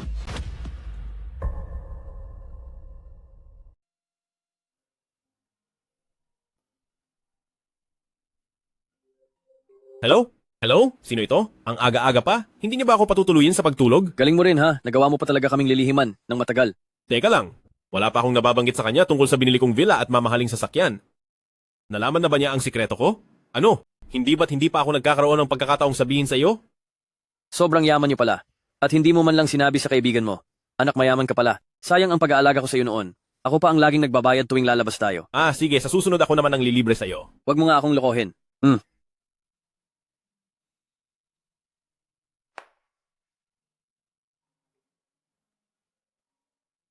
Hello? Hello, sino ito? Tito? Xiao Chuan? Ikaw ba talaga iyan? Xiao Chuan? Tito? Matagal ka nang walang balita ah. Bakit bigla kang nagparamdam ngayon? Hay, tungkol sa mga detalye, pag-usapan na lang natin pagdating mo sa hotel. Isang private room sa Emperor Hotel. Nag-reserve na ako, isesend ko sa iyo ang lokasyon. Ah, sige po, Tito, magkita tayo mamaya. Sige. Hindi maaari. Hindi ako dapat magsuot ng masyadong marangya. Magiging mukhang bastos ako sa harap ng nakatatanda. Isasama ko na rin si Xiaoyu para kung may mangyaring hindi inaasahan, mayroon akong kasama na handang tumulong. Hello, Xiaoyu. Uy, pumunta ka sa Emperor Hotel ngayon? Samahan mo akong makipagkita sa isang tao. Sige po, President Zhao, paparating na po ako. Sige. Ay.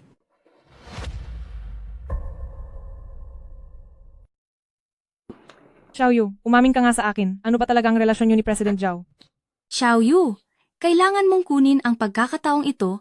Paano kung maging parang Cinderella ka rin katulad sa mga teleserye? Paano namang mangyayari iyon? Akala niyo ba ang mapabilang sa mayaman at makapangyarihang pamilya ay ganoon lang kadali? Ang hina mo naman. Kahit hindi ka pa makasal sa pamilyang iyan, dapat pa rin samantalahin ang tsansa. Tama. Kahit hindi ka pa maging asawa ng isang milyonaryo, hindi ka talo kung maging kabit ka man lang ng ganyang tao. At sa kabilang banda, kahit hindi niya aminin na kabit ka niya, ang isang beses niyang pakikipagkita ay katumbas na ng 6 na buwang sweldo mo. Xiaoyu? Napaka-espesyal ng taong kakatagpuin natin ngayon, kaya kapag nagsalita ka na, dapat maging maingat ka at huwag kang masyadong magalang sa akin. Napakadali lang yan. Panoorin mo lang ako, Big Boss Zhao. Tara na.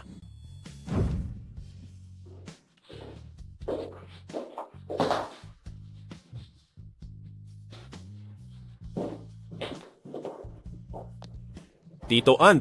Chuaner, talaga namang miss na miss ka na talaga ni Tito. Hindi lang si Tito, no? Miss na miss ka na rin ni Auntie. Tignan mo nga naman, Chuaner. Nagdala ka ng girlfriend mo, pero hindi mo man lang ipinapakilala ng maayos sa amin.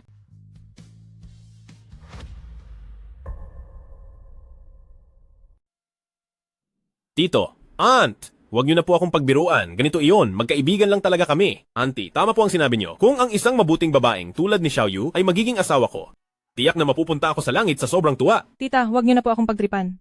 Hindi naman bagay ang katayuan ko sa kanya. Halika kayo, maupo muna tayo at mag-usap.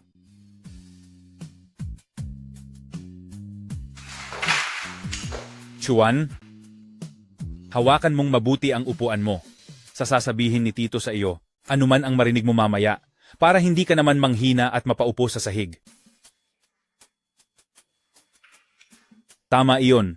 Nitong nakaraang mga taon kami ni Aunt ay nagpakahirap magtrabaho sa labas at kumita kami ng malaking pera. Mula ngayon, isa ka na sa ating pamilyang Zhao na ganap ng tagapagmana ng yaman. Tagapagmana ng yaman? Tita, kung ganoon, gaano kalaki ang kabuuang asset ng kumpanya natin? Hahaha. Ang asset ng ating pamilya sa kasalukuyan ay umabot na sa $102 dolyar. Wow! Sa Young Master Zhao, kahit ang quarterly na interest lang ay nagsisimula sa $200. Ang $100 na ito ay tila medyo. Hahaha, ang $102 ay marami na, Tito. Oo nga, isa nga itong napakalaking halaga. Ha ha ha.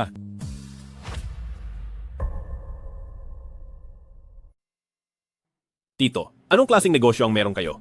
May maliit lang akong negosyo. Ano po ang sa inyo? Ang kwartong ito ay para sa aming mga Huang-level guest, kaya ang minimum spend dito ay nagsisimula sa $10 dolyar. Kung hindi nyo ito kayang bayaran, mayroon kaming common dining area kung saan walang minimum na halaga. Hoy, wag niyo naman kaming maliitin. Dalhin mo rito ang pinakamamahal na pagkain ng hotel na ito. Ikaw, sigurado ka bang kaya mong bayaran ang mga pagkain dito? Kapag sinabi naming dalhin mo, huwag ka ng maraming satsat. Sige. Iiwan ko rito ang menu, tingnan natin kung hanggang saan ang pagpapakitang tao mo at kung ilang putahe ang kaya mong orderin. Chuaner, piliin mo lang ang lahat ng gusto mong kainin. Medyo mahal man ang pagkain sa hotel na ito, pero akong si Tito mo ay siguradong kayang-kaya iyang bayaran. Sige po, lahat ng pinakamahal na pagkain sa hotel na ito, ibigay nyo sa akin ang bawat isa niyan. Ikaw, sigurado ka ba? Dito sa amin, ang lahat ng babayaran mo ay aabot sa $5, napakalaking halaga niyan. Oo. Ihain mo na ang iniutos ko. Bakit ang dami mo pang sinasabi?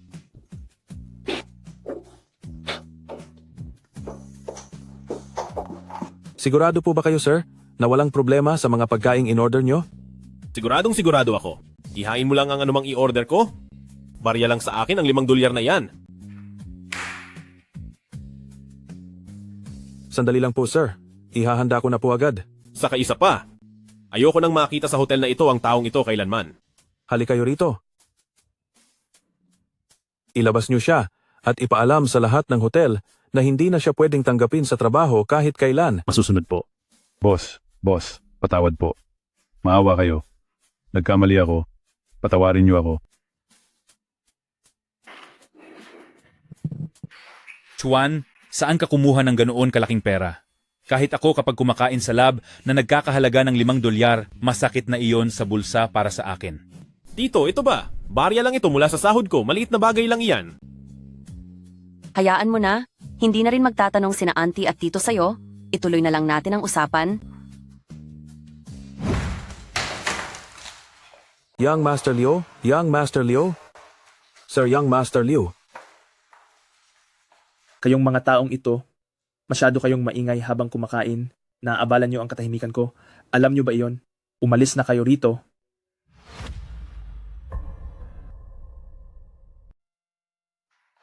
Kayong mga tao, ingay ninyong kumain, na istorbo ninyo ang katahimikan ko. Alam niyo ba? Umalis na kayo. Young Master Liu. Young Master Liu. Pasensya na po. Alam kong nagkamali ako. Makikipag-usap po ako sa kanila para hindi na nila kayo maistorbo. Oh, hindi ba't ikaw si Zhao Chuan na kaklase ko noong high school? Sa hitsura mong iyan, deserve mo bang kumain sa Imperial Hotel? Paumanhin po sa inyong lahat. Kung maaari po ay lumipat na lang kayo ng ibang silid at para sa lahat ng inyong in-order, bibigyan namin kayo ng 80% discount. Bisita rin naman ako rito sa Yellow Room. Sasabihan mo akong lumipat basta-basta? Ganito ba kayo tumanggap ng bisita? Sino ba itong batang ito na nagwawala rito? Hindi ba ito ang may-ari ng Jiangnan Group? Hindi ba isa ka lang namang mayaman na ang halaga ay 100 at mahigit na dolyar? Sa harap ng Leo Group, may karapatan ka bang magsalita? Anong sinabi mo? Sasabihin ko na sa inyo ang totoo. Ang kumpanya ninyong Jiangnan Group, sa harap ng 600 at 5 dolyar na ari-arian ng pamilyang Liu, wala kayong binatbat. Ito ang pagkakaiba ng Yellow Room nyo kumpara sa Earth Room ko.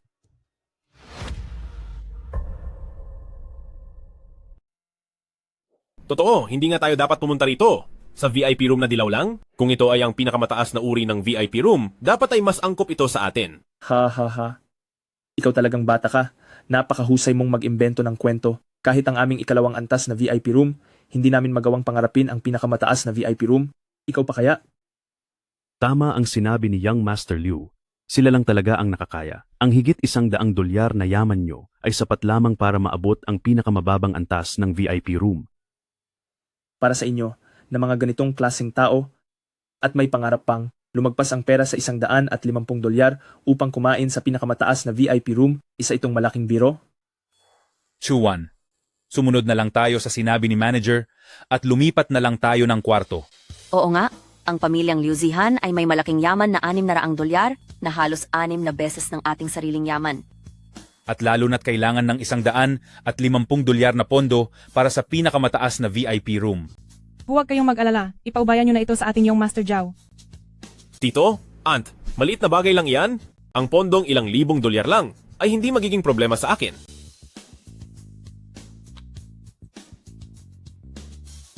Hello, President Sun?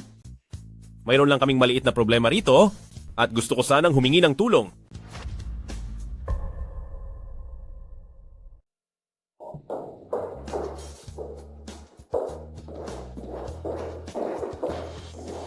Aba, hindi ba't ikaw si President Sun? Anong hangin ang nagdala sa iyo rito? Ginoong Zhao, hindi ko po alam kung bakit nyo ako ipinatawag. Ano po ba ang inyong kailangan? President Sun, ipinatawag kita rito ngayon dahil gusto kong magpatulong sa iyo. Tulungan mo akong patunayan kung may kakayahan nga ba talaga ako na pumasok sa loob ng Tianzi Box? Tama iyon. Si Ginoong Zhao ang aming bangko na may pinakamalaking deposito sa kakayahan niyang iyan. Lubos siyang karapat-dapat na kumain sa loob ng Tianzi Box. San, President San, totoo ba ang sinasabi nyo? Ang asset flow ba ng Young Master Zhao na ito ay umabot na nga talaga sa 150 dolyar? Kinuwestiyon mo ba ako? President Sun, baka naman niloloko mo lang ako. Sa itsura niyang iyan, bakit siya magiging karapat-dapat na magkaroon ng 1,500 dolyar na yaman? Maliban na lang kung mapapatunayan niyo ito sa akin. Nagmamadali ang pagpunta ko rito at ang mga dokumento ay nasa bangko pa at saka ang impormasyon ng kliyente ay hindi pwedeng ibunyag basta-basta. Hindi mo lang dinala o wala talaga kayong mapatunayan? Sige, tingnan natin ngayon. Kung may kakayahan nga ba ako.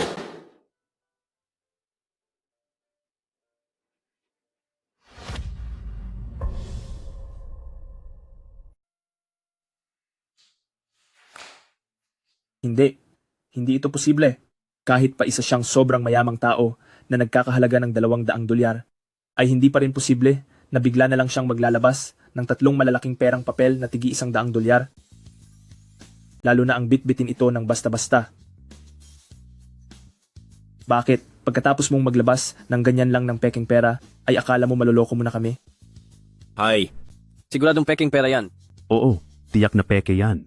Walang kahit na sino ang makakapaglabas ng ganito karaming pera na may ganito kalaking halaga. Tama, siguradong peke yan. Ipa-verify natin yan. Alam ko na magdadahilan pa kayo. Pero kapag inilabas ko ito, pagbabayarin ko kayo.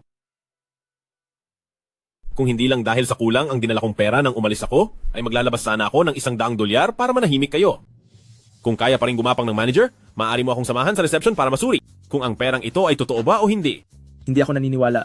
Paano magiging totoong pera ang 100 dolyar na ito? Ginoong Zhao, sumunod po kayo sa akin.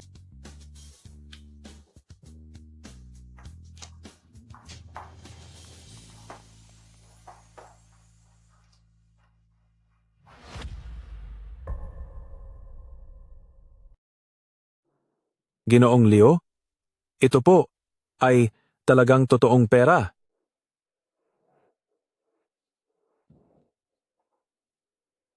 Zhao. Young Master Zhao, patawad at hindi kita nakilala noon. Pasensya na po at naabala ko ang katahimikan ninyo. Tama po, napakabulag namin. At hindi namin agad nakita ang mataas ninyong katayuan. Maging mapagpatawad na po kayo sa amin at palayain nyo na po kami na parang hangin lang. Chuaner, hindi natin sila pwedeng palayain ng ganoon kadali. Tama, hindi sila dapat pakawalan. Ang ugali nila kanina, napakasama at nakakasuka. Kailangan silang turuan ng leksyon. Pwedeng patawarin ko kayo, pero mayroon akong isang kondisyon. Ano? Ano iyon? Gusto ko na kayong Liu Group ay tuluyang mawala sa paningin ko at hinding-hindi na muling tatapak sa Imperial Group Hotel kahit isang hakbang. Sige. Lalayas na ako ngayon din at hinding-hindi na babalik sa Imperial Hotel. Sandali lang. Pinalalakad kita, pero hindi ang mga kasama mo. Kung gusto niyo nang umalis, gumapang kayo palabas sa harapan ko. Opo, gagawin po namin agad.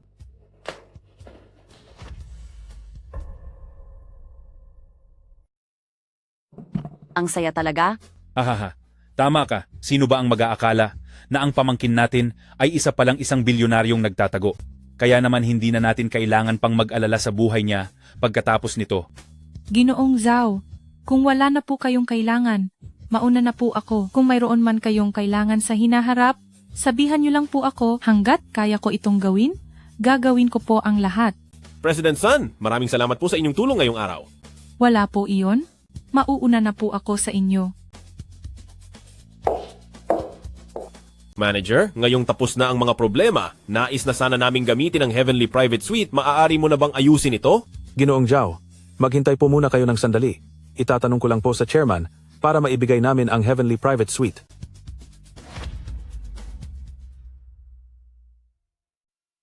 Tito, dapat tayong umorder ng marami mamaya. Hello, Chairman Liu po? Opo. Mayroon po kaming isang mayamang kliyente na may higit sa $100 at $50 na gustong kumain sa Heaven's Room. Nais ko lang po sanang itanong kung maaari? Opo. Naintindihan ko po. Sige po. Maliwanag po. Sige po, Chairman Liu, paalam po. Ginoong Zhao, pasensya na po talaga. Alam nyo naman na ang Heaven's Room ay nag-iisa lamang dito. Ano? May kailangan pa bang patunayan? Ganito po kasi iyon. Ang kondisyon para makakain sa Heaven's Room ay dapat lumagpas sa $100 at $50 ang pondo nyo. Alam nyo naman po na napakakaunti lamang ng mga taong nakakaabot sa kondisyong iyon. Anong ibig mong sabihin? Sinasabi mo bang hindi kami karapat-dapat? Ipinakita na namin kanina ang bank record namin para patunayan iyon, di ba? Hindi po, Ginoong Zhao. Ang pondo po ninyo ay walang problema. Kung walang problema, bakit marami ka pang sinasabi? Ang Heaven's Room po kasi ay pinareserve na ng isang makapangyarihang pamilya mula sa itaas upang masiguro ang maayos na serbisyo at paligid. Sa loob ng 1 buwan, ang Heaven's Room ay hindi muna tatanggap ng kahit sinong bisita. Parang ayaw na atang magtrabaho ng manager na ito. Kami ay mga customer dito, pero paulit-ulit mo kaming hinaharang. Sinasabi ko sa inyo, ngayong araw ay bibilhin ko ang Imperial Hotel.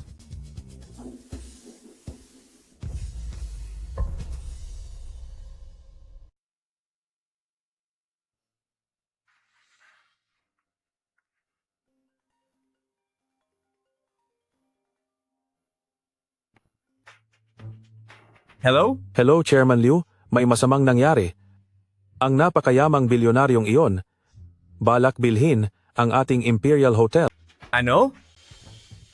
Bilis, papuntahin mo siya rito sa akin. Ako na mismo ang mag-aasikaso at hihingi ng paumanhin sa kanya. Opo, naiintindihan ko po. Sige po. Ginoong Zhao, pasensya na po. Sumama po kayo sa akin para makita si Chairman tungkol sa detalye ng paggamit ng Heavenly Suite na dining area. Pag-usapan natin iyan ng masinsinan kasama si Chairman. Ginoong Zhao, dumating na po kayo. Tuloy po kayo? Sige po. Mr. Liu? Opo. Napakayabang naman ng inyong diwang group. Bukod pa sa mga nanggugulo rito, pati kayo ay pinahihirapan din ako. Naku. Humihingi po talaga ako ng paumanhin. Pasensya na po. Tungkol sa hindi magandang nangyari sa pagitan nyo at ng tauhan doon sa Heavenly Suite noon, hayaan niyo po akong bumawi sa inyo. Ginoong Zhao, ito ang matagal ko nang itinatagong Millennial Snow Lotus Tea. Subukan niyo po at tikman ito.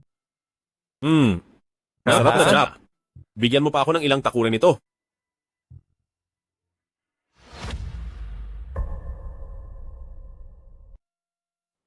700 piraso lang ang tsaa na ito sa buong mundo. At ang presyo ng bawat isa ay aabot sa 5 dolyar. Kakaubos ko lang ng isang baso? Kailan kaya ito matatapos? Aha. Mr. Liu, halos naubos na rin ang tsaang ito, pero medyo tuyo pa ang lalamunan ko. Teka, sa hotel nyo ba ay bawal ang manigarilyo? Hindi mo ba mamasamain kung maninigarilyo ako dito? Panginoon ko, nakaubos na siya ng halos 3 dolyar na halaga ng tsaa, pero tuyo pa rin ang bibig niya. Ito na halos ang kalahati ng buwan ng tubo ng kumpanya. Naku po, tingnan niyo po, Ginoong Zhao. Ano po ba ang sinasabi niyo? Ang opisina kong ito ay parang sariling bahay niyo na. Wala po akong karapatang pigilan kayo kung maninigarilyo kayo sa sarili niyong bahay, di ba?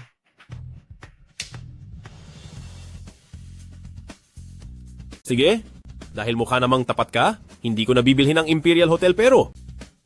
Ginoong Zhao, ganito po. Para mapatunayan ang aming katapatan, simula ngayon sa Tianzi Suite, kahit kailan nyo gustong pumunta at gamitin, magkakaroon po ng 50% discount ang lahat ng pagkain. Wala na akong planong bilhin ng Imperial Hotel, pero mukhang hindi pa sapat ang hiningi mong paumanhin. Ginoong Zhao, kung ganoon po, ibibenta namin sa inyo sa murang halaga ang 15% ng aming shares. Gusto ko ng 30%. Haha. Ginoong Zhao, nagbibiro lang po siguro kayo. Sa tingin mo ba ay nagbibiro lang ako?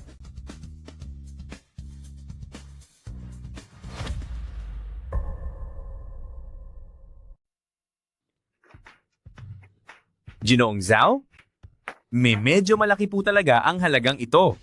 35%? Sige po. Sige po.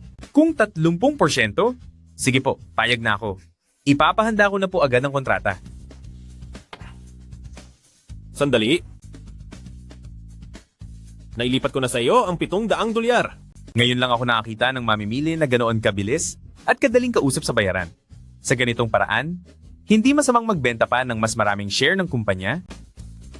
Ang labis na pera ay ituring nyo na lang na tulong sa hotel. Ah, sige po. Maraming salamat.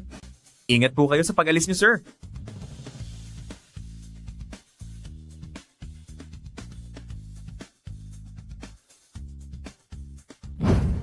Tito, Aunt, tapos na po ang ginagawa ko. Maupo muna tayo para makapag-usap ng maayos. Chuan, nagpapasalamat kami sa kabutihan mo, pero hindi na kami sasama. Ngayong nakikita ko na lumaki ka ng maayos at naging ganito ka nakahusay bilang si Tito, kampante na ako. Tama siya, kami ng tito mo ay bumalik dito para sana bigyan ka ng mas magandang buhay. Pero mukhang hindi na kailangan ng tulong namin. Kitang-kita ko na kaya mo ng alagaan ang sarili mo. Tito, Aunt, ibig bang sabihin ay aalis na po kayo?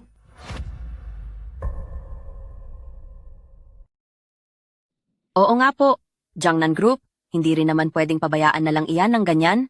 Neng, kung sakaling saktan ka man ng aking Sichuaner, pumunta ka agad sa akin para magsumbong at parurusahan ko talaga siya. Sige po, tita, kapag minaltrato po niya ako, ay siguradong isusumbong ko po siya sa inyo.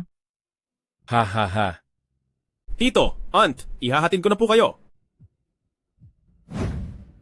Ito ba si Xiaoyu? Bakit kasama si Xiaoyu sa tabi ng isang bigating boss? Hindi ito po pwede kung magpapatuloy pa ito. Manager, napatawag po kayo, ano po iyon? Oh, Xiaoyu, nagbukas lang ako ng isang luxury goods shop kailan lang at saktong naghahanap ako ng tindera. Interesado ka ba rito? Isang luxury goods shop? Oo, tama yan. At hindi naman gaanong mapapagod doon. Tapos napakalaki pa ng magiging sahod mo. Ang sweldo mo kada buwan ay 20,000 dolyar. Talaga po ba, manager? Gusto ko pong sumubok doon.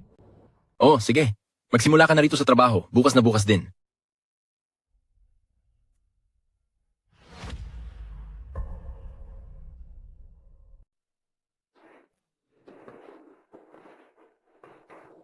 Ito ang unang pagkakataon na pumasok dito ng hindi bilang sales agent at talagang kakaiba ang pakiramdam. Kung nagustuhan mo naman, pumunta ka lang dito ng madalas. Medyo nagugutom na rin ako ngayon. Gusto mo bang mag-order na lang tayo dito sa bahay? At manood ng movie? Tinatamad akong lumabas eh. Hindi healthy kapag laging nag-order ng pagkain. Titingnan ko kung anong mayroon sa ref at magluluto na lang ako. Magaling naman akong magluto. Kahit nakadalasan ay sa shop na ako kumakain kapag may trabaho. Pero kapag uwi ko ng bahay, nagluluto pa rin ako para sa sarili ko. Masama sa katawan ng laging takeout. Sige. Maghahanap muna ako ng pelikula. Saktong-sakto. Ay grabe.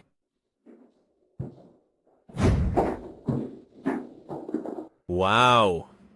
Xiaoyu, may ganito ka palang talento? Simple lang ito pero paniguradong masarap. Ay, nakalimutan ko pala. May trabaho pa akong kailangang asikasuhin. Teka lang, sandali. Tatawagan ko ang manager nyo. Ngayong araw ay hindi mo na kailangang magtrabaho. Samahan mo na lang akong manood ng movie, okay? Hindi pwede. Kabibigay lang sa akin ng manager ko ng dagdag sahod, kaya hindi ako pwedeng umalis. Hello, Manager Liang. Kamusta? Ibenta mo na sa akin ang shop mo. Handa akong bayaran yan sa mas mataas na presyo.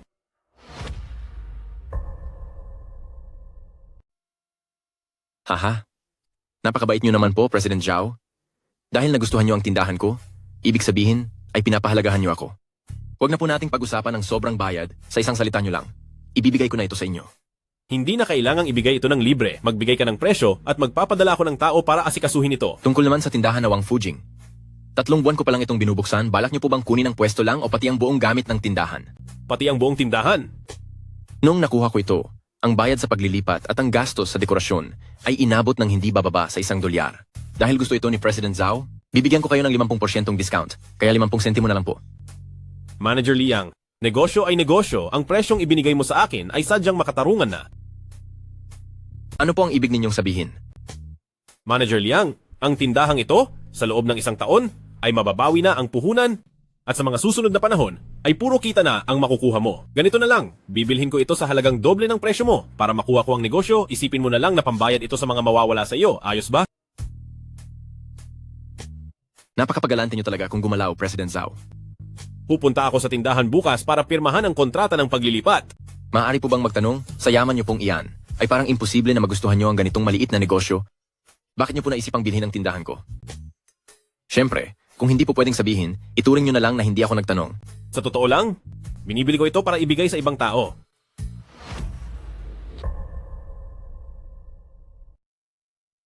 Ngayon, hindi mo na kailangang mag-alala tungkol sa pagkuha ng leave. Wala nang problema kahit lumiban ka pa sa trabaho.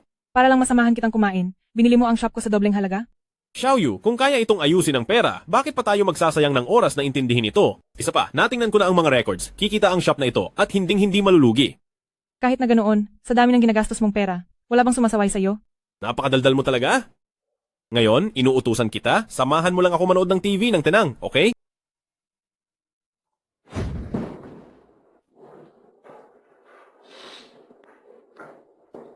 Teka lang, Xiaoyu, ikaw? Nanonood tayo ng horror movie? Bakit hindi ka man lang kumukurap? Napakaduwag mo talaga. Nakanood na ako ng mas nakakatakot pa rito. Wala lang ito sa akin.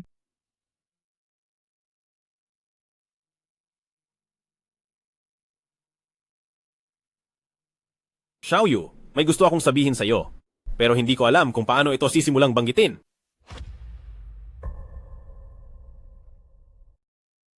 Gusto ko sanang humiling sa iyo ng isang bagay. Ano naman iyon? Ako. Gusto kita? Pwede ba kitang maging girlfriend? Xiaoyu, matapos ang panahon na magkasama tayo, nalaman ko na ikaw ay isang mahalagang bahagi na ng buhay ko. Kung hindi ka pa handang pumayag, okay lang. Pwede naman tayong manatiling magkaibigan. Chuan, gusto rin kita? Pumapayag ako na maging girlfriend mo. Talaga? Hello Tuloy po. po kayo. Xiaoyu, ikaw nga talaga iyan. Tingnan mo nga naman. Nakuha mo na ba ang loob ng Zhao na iyon? Kumusta kayo mga sis? Anong ginagawa ninyong lahat habang oras ng trabaho? Nagsasama-sama kayo para magchismisan? Kakaltasan ko ang lahat ng bonus ninyo ngayong buwan. Manager Liang, pasensya Liang. na po, Manager Liang.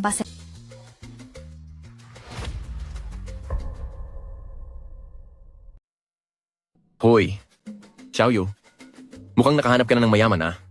Para sa hinaharap, sa susunod na pumunta ka rito, sa lahat ng gamit sa tindahan, bibigyan kita ng 8% discount.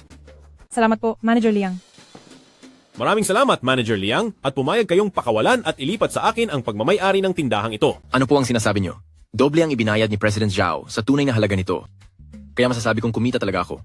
Hindi pa umaabot ng 3 buwan ang investment ko, pero doble na agad ang kinita ko sa paglipat nito. Saan pa ako makakahanap ng ganito kagandang pagkakataon? Kukunin ni President Zhao ang tindahang ito. Posible kayang dahil kay Xiaoyu kaya binili niya ang tindahang ito? Manager Liang, kung wala na pong magiging problema, pirmahan na natin ang kontrata.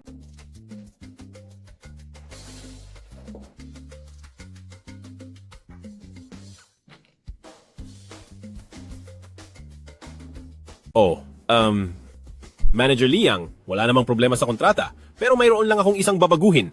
Sige po, President Zhao. Ano iyon? Palitan ang pangalan ng ikalawang panig at gawin itong Xiaoyu. Ano? Hindi ko akalaing si Xiaoyu ay napakadaling napaamo ang isang pambihirang lalaki na tulad niya. Oo nga, napakagalante niya sa babae. Isang buong tindahan agad ang ibinigay.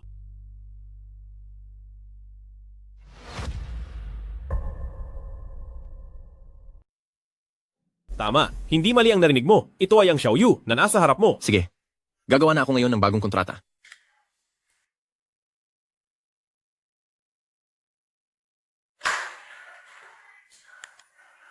Huwag ka nang mag-atubili.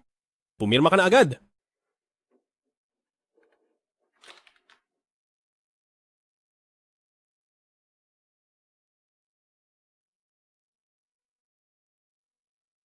Xiaoyu, pagbati sa iyo, ikaw na ang boss ng tindahang ito ngayon.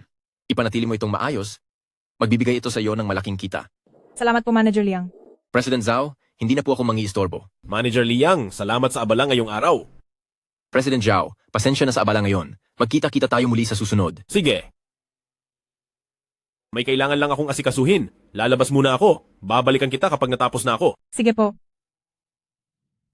Wow, ang ating Xiaoyu, naging boss na sa isang idlap. Masasabi ko lang na ang ating Xiaoyu ay sadyang napakaganda, pati ang isang tulad ni President Zhao ay nakuha niya.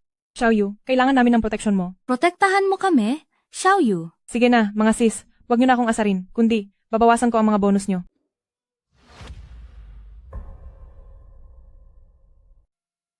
Young Master Zhao. Young Master Zhao. Master Zhao. Young Master Zhao. Young Master Zhao. Young Master Zhao. Young Master Zhao. Young Master Zhao. Young Master Zhao. Young Master Young Zhao. Master. CEO Zhao, mula noong hawakan niyo po ang Banda Group ay itinuon niyo ang inyong atensyon sa pag-aaral ng paggawa ng mga targeted drug. Maaari po bang malaman kung bakit niyo po ito ginagawa? Wala akong interes sa pera. At dahil sa rami ng pera ko, ay hirap pa nga akong makatulog sa gabi.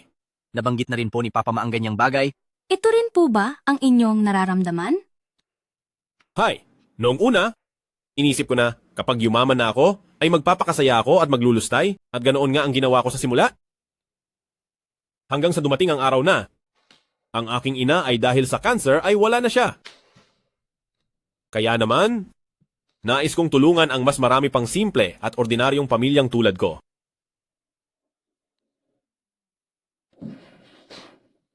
Salamat. Ginoong Zhao, napakaganda po ng inyong sinabi.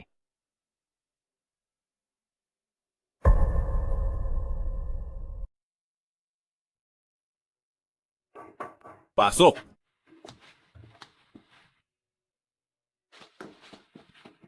CEO, ito po ang mga dokumentong kailangan niyo pirmahan.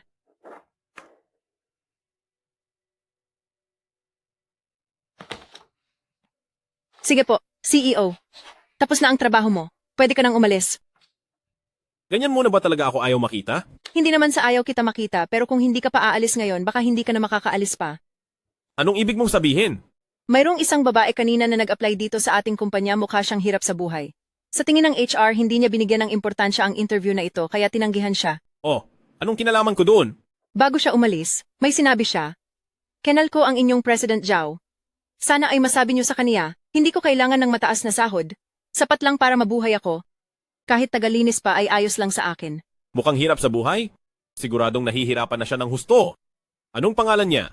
Ang alam ko ay Shuya ang pangalan niya. Liu Shuya?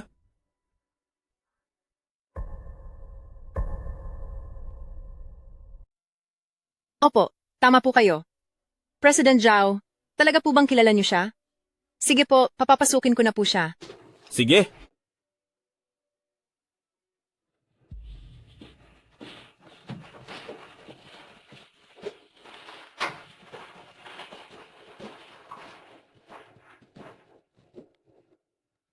Anong nangyari sa'yo? Bakit ganyan ang suot mo? Iniwan ako ng mapapangasawa ko, at ngayon pinalayas din ako ng nanay ko. Naubos na rin ang lahat ng pera ko. Anong laman yan? At may dala kang malaking supot. Ito na ang lahat ng gamit ko sa buhay. 2 gabi na akong natutulog sa istasyon ng tren. Natulog ka sa istasyon, bakit? Pinalayas ako sa amin. Wala na akong ibang mapuntahan kaya lumapit ako sa iyo. Nagmamakaawa ako, tulungan mo ako. Bakit ka pinalayas sa inyo? Noon kasi, Binalak ni nanay at tatay na ipakasal ako kay Liyong para gamitin ang malaking dote na pambayad sa kasal ng kuya ko. Ibig sabihin ba nito, ang hinihingi mong napakamahal na dote noon ay para sa kasal ng kuya mo? Opo, pero ayaw na sa akin ni Liyong ngayon. Kinuha na ni nanay ang lahat ng pera ko at pilit pa akong pinapagawa ng masama sa ibang lalaki. Hinayaan nilang magbenta ang sarili nilang anak para lang manlinlang ng lalaki. Ang biyenan ko ay talagang wala ng moralidad. Illegal iyang ginagawa nila. Maaari mo silang kasuhan. Gusto ko silang kasuhan, pero kinulong nila ako. At hindi pa pinapakain. Wala silang puso.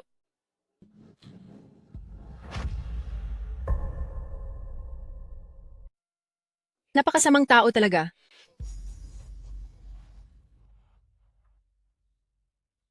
Ibebenta niya sana ako ng 5 sentimos sa isang matandang 60 anyos. Mabuti na lang at nakatakas ako. Tapos ay nakita ko po ang balita tungkol sa inyo sa telebisyon. Umaasa po ako na mapapatawad niyo ang mga nangyari noon. At tulungan po ninyo ako. Secretary Liu, tingnan mo. Maaari mo ba siyang bigyan ng posisyon na madaling matutunan? President Zhao, alam niyo naman po, na kahit kayo ang presidente, ay hindi kayo nakikialam sa pamamahala. At si Manager Zhang ang gumagawa ng mga desisyon. Ang ibig po niyang sabihin ay ang kumpanya ay hindi tumatanggap ng mga tamad. Kahit ano po ay kaya kong gawin, bigyan niyo lang po ako ng makakain at matutuluyan. Kakausapin ko si Manager Zhang. Naniniwala ako na si Liu Shuya ay kayang patunayan ang kaniyang galing. Salamat, Chuan, ay hindi, Maraming salamat po, President Zhao. Alam ko pong hindi kayo ganoon kamanhid. Secretary Liu, bigyan mo muna siya ng paunang suweldo para makabili siya ng mga bagong damit. Ano pong trabaho ang ibibigay natin sa kaniya? Kung anong trabaho man iyon, dapat mong pagtrabahuhan iyan. Sana ay magkaroon ka ng bagong itsura para sa iyong interview, gamitin mo ang iyong abilidad para makakuha ng trabaho. Salamat po, President Zhao. Maghahanda po akong mabuti.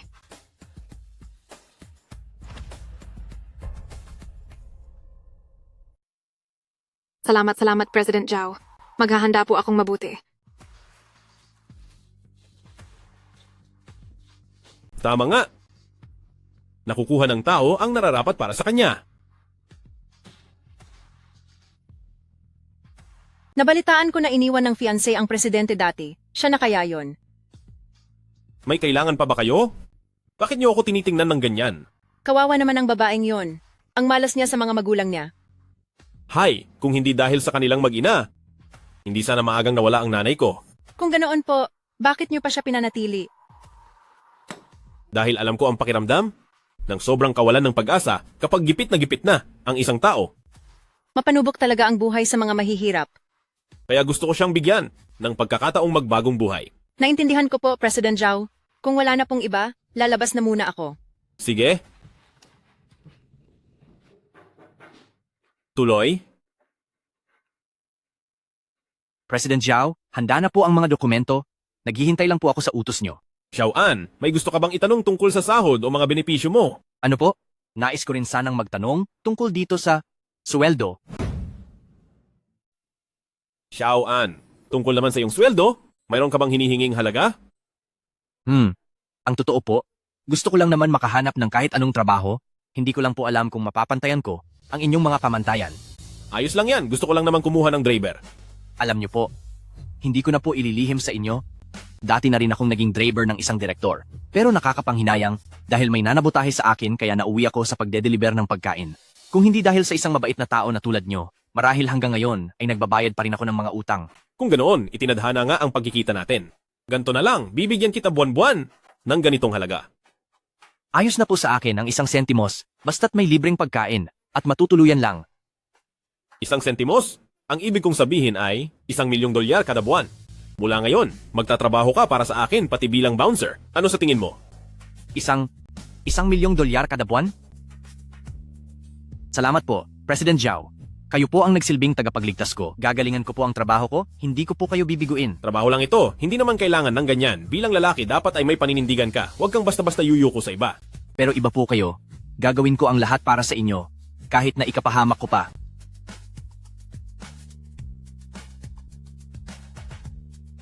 Hello, Secretary Liu. Oo, nakakuha na ako ng driver na magsisilbi ring bodyguard. Tulungan mo akong bilhan siya ng mga bagong gamit at damit. Kailangang magmukhang kagalang-galang. Kahit magkano pa ang halaga, wala itong limitasyon. Miss Murong, Nawala ka ng higit sa kalahating taon. Pagkatapos ay bigla mo akong hinila sa ospital pagkakita natin?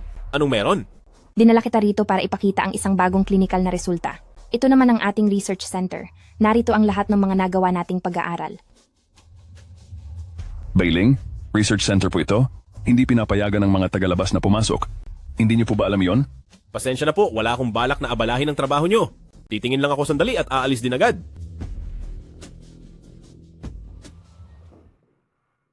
Tama ang sinabi ni Xiao Jun. Sino ka man, kung hindi ka isang researcher, hindi ka maaaring pumasok sa research center na ito.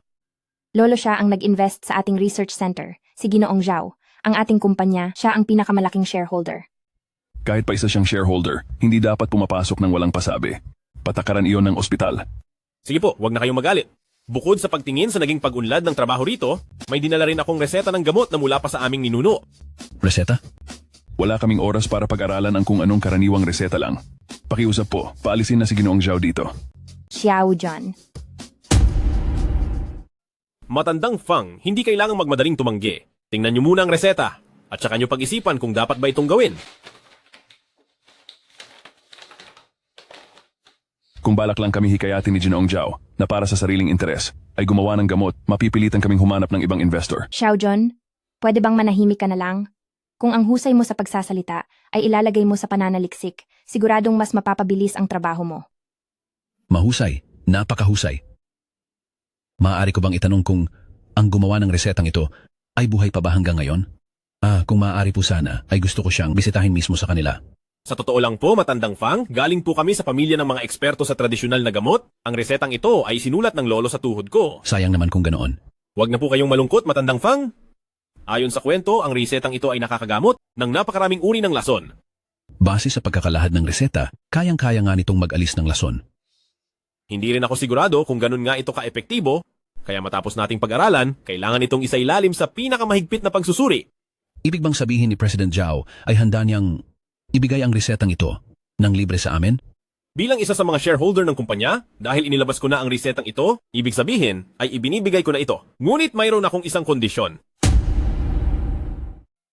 Pero mayroon akong isang kondisyon. Basta't hindi ito labag sa ating mga prinsipyo, kahit anong kondisyon ay maaari naming tanggapin. Kung mayroon itong ganoong kagandang epekto, inaasahan ko na mapapabilis natin ang paggawa nito. Huwag kang mag-alala, kung ang gamot na ito ay talagang mabisa, nais din naming simulan agad ang produksyon. Ang presyo. Pagkatapos awasin ang mga nagastos, hindi dapat ito hihigit sa 5% ng puhunan. 5%? Sa mga pabrika ng gamot ngayon, ang presyo ng pagbebenta, ang presyo sa merkado ay doble ng puhunan o higit pa. Kung ganyan ang itatakdang presyo para sa mga negosyanteng iyan, parang wala na silang kikitain doon. Pasensya na at nagkamali ako ng tingin. Akala ko nung una ay si Ginoong Zhao ay mukhang pera rin, hindi ko inaasahan na mali ako. Sigurado ka ba na sa ganyang presyo ito ibebenta? Sigurado ako. Pero ang kondisyon ay dapat talagang mabisa ito dahil kung wala itong magandang epekto, hindi na kailangang gumawa ng marami. Gagawin ko ang lahat ng aking makakaya. Matandang Fang, huwag po kayong masyadong ma-pressure. Pagkatapos ng lahat, ibibigay ko ang reseta kay Matandang Fang. Dahil sa mga kamay ni Matandang Fang, lamang tunay na lilitaw ang halaga ng resetang ito. Huwag po kayong mag-alala, Ginoong Zhao. Ibibigay ko ang lahat ng makakaya ko. Mahusay, napakahusay. Ang galing, napakagaling. Teka, may isang bagay na baka mahirap gawin. Ano yon? Kung talagang mabisa ang gamot na ito, paniguradong magiging sikat ito agad kapag naibenta na. Pagdating ng oras, yung mga sakim na ahente, tiyak na itataas nila ang presyo ng palihim. Kahit isa publiko natin ang presyo ng gamot sa lahat, mapupunta pa rin ang mga ito sa mga kamay ng mga ahente. Ang bagay na yan, ako na ang bahalang lulutas. Ang pinakamahalagang misyon nyo ngayon ay sabihin sa akin kung may anumang problema. Huwag kang mag-alala, iwan mo na lahat sa akin. Sige, magpakabusi muna kayo, mauuna na ako. Ihahatid ko na po kayo, President Zhao. Xiao Liu, may asawa na ba si President Zhao? Opo, wala pa po siyang asawa sa ngayon. Isang pambihirang tao si President Zhao, kaya siguradong maraming babae ang naaakit sa kanya. Ano man ang gusto mo, hindi yan. Lalapit sa iyo ng kusa, dapat ikaw mismo ang gumawa ng paraan. Sige po, naiintindihan ko po ang lahat. Mabuti. President Zhao, ito po ang aming plano at proposal para sa buwang ito. Pakitingnan po ninyo. Maganda ang naging trabaho mo ngayong buwan. Pinuri ka sa akin ni Manager Zhang, sabi niya ay masipag at matiyaga ka.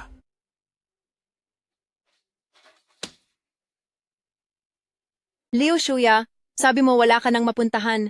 Kaya tinanggap ka ni President Zhao. Pero nagsinungaling ka na pinalayas ka sa inyong bahay. Kaya paano mo ipapaliwanag itong anunsyo tungkol sa nawawalang tao? Akala ko kapag tumakas ako, ay lulubayan na nila ako. Ano na namang kalokohan ang ginagawa mo? Mabuti pa si President Zhao at tinulungan ka. Pero ikaw naman, ginagamit mo pa ang kabaitan niya para mandaya. Dapat alam mo na may hangganan ang pasensya ko. Huwag kang masyadong abusado. Ngayon nagpapakawaawa ka para kuhanin ang simpatya ng lahat para lang makuha mo uli ang loob ni Young President Zhao. Ako, si Liu Shuya, sumusumpa ako sa langit. Kung may kasinungalingan man sa mga sinabi ko, ay nakahanda akong parusahan. Ako si Liu Shuya, nangangako sa harap ng langit na kung may kalahati man na kasinungalingan sa sinasabi ko, handa akong harapin ang pinakamabigat na parusa. Isang manyakis ang matandang iyon. At kapag nagpakasal talaga ako sa kanya, tiyak na pahihirapan niya lang ako hanggang sa wala na ako. Huwag ka munang mag-alala, gagawa kami ng paraan para hindi ka nila mahanap. Salamat po sa inyong kabutihan, pero sigurado ako na ang nanay ko at kapatid ko ay parang mga asong ulol na magkakalat sa kumpanya. Ayokong madungisan ang pangalan ni President Zhao, kaya ako ay aayusin na ang aking resignation. Hindi ko hahayaang api-apihin na lang ang empleyado ko ng ganoon. Wala na ba silang kinatatakutang batas? President Zhao, ano po ang plano nyo? Gusto nyo po bang kumuha tayo ng tao para bigyan sila ng leksyon? Masyado naman silang makakalusot niyan. Kapag magaling na sila ay lalabas ulit sila para manloko. Anong ibig nyong sabihin? Tawagin mo si Attorney Zhang dito, may kailangan akong ipagawa sa kanya. President Zhao, ibig nyo bang sabihin ay ipakukulong nyo ang pamilya Liu? Puntahan mo sila at ibunyag mo ang tungkol sa pagtatrabaho ni Liu Shuya dito sa kumpanya. Hayaan mo silang mag-eskandalo dito. May 10,000 paraan ako para ipakulong silang lahat. Sige po, susubukan ko silang galitin ng husto. Tungkol naman sa isasampang kaso, ipinapaubaya ko na po iyon sa inyo, President Zhao.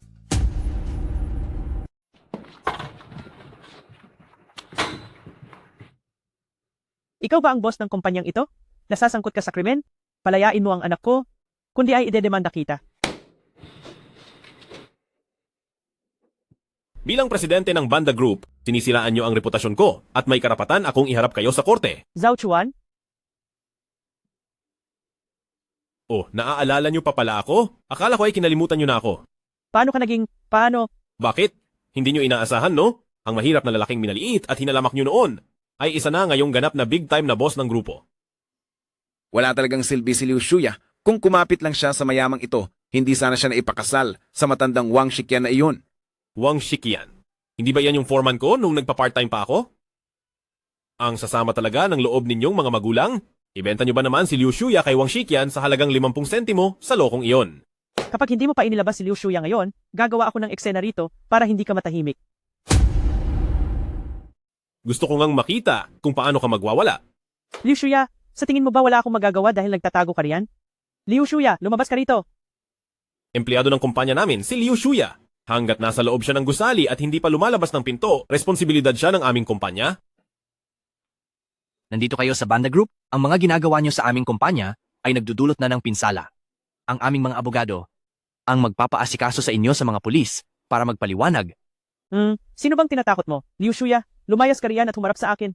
Attorney Zhang, para sa paggawa ng gulo at pagkuha sa mga babae, ano bang parusa sa mga ganitong krimen? Depende po sa sitwasyon, maaari silang makulong ng mahigit 3 taon hanggang 10 taon.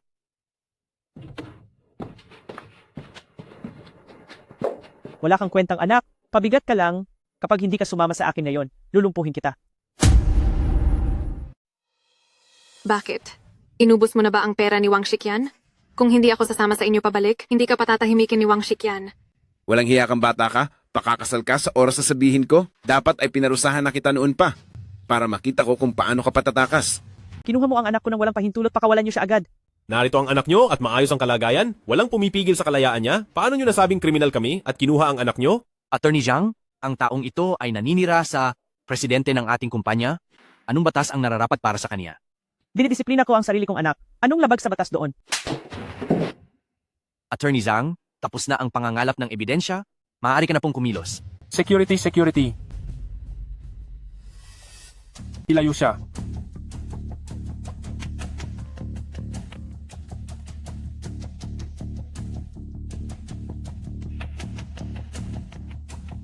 Magpunta ka muna sa ospital para magpatingin. Ang kumpanya na ang bahala sa bayad. Pasensya na po, nakaabala pa ako kay President Zhao. Walang anuman.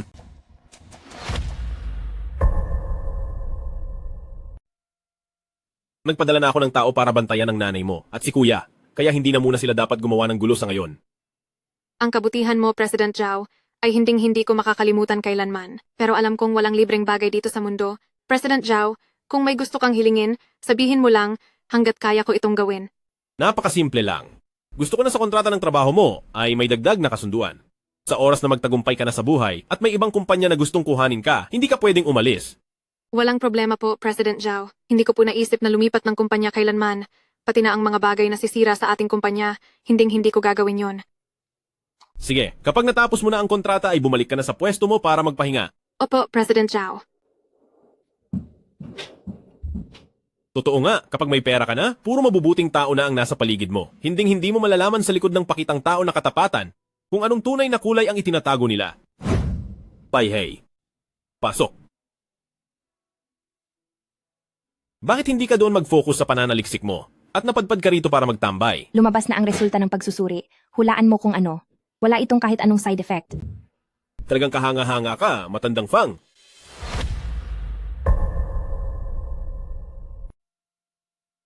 Kung ganoon, maaari na ba tayong gumawa ng maraming quick recovery pills?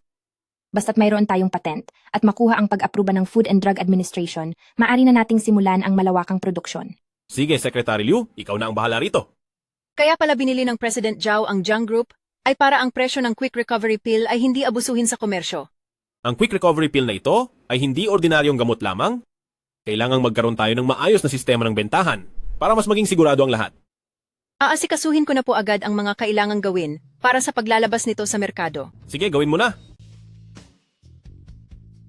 Hindi ko lang po alam kung magkano ang itatakda ninyong presyo para sa quick recovery pill na ito. Magkano ang puhunan nito? 50 sentimo po. 50 sentimo? Kung ganoon, ilagay sa 55 sentimo, ibigay iyan sa mga ahente, pero dapat ang retail price nila ay hindi lalampas sa 60 sentimo. Sigurado po ba kayo sa presyong iyan? Kahit pa ang layunin natin ay ang makatulong sa mga karaniwang mamamayan, pero ang presyong ito ay parang masyadong... Kahit maliit lang ang kikitain natin, makakapagsalba naman ito ng maraming pamilya. Isang bagay na hindi matutumbasan ng pera.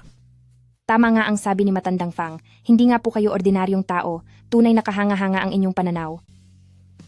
Ngayon mo lang ako pinuri ng ganyan, medyo hindi ako sanay.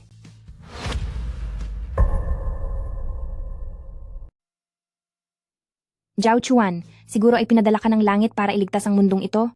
Kung gusto mo akong pakasalan ngayon, maaari tayong pumunta sa opisina ngayon, tamang-tama, at hindi pa sila nagsasara. Sige, simula ngayon at sa mga susunod pang taon ay aasa na ako sa iyo. Ipagpapatuloy ko na ang trabaho ko. Hintayin mo na lang ang balanse ng bangko mo na mabilis na tumaas. Sigurado ako na ang gamot na ito ay magiging mabilis ang benta kapag inilabas na. Sigurado. Sige, hindi na kita ihahatid.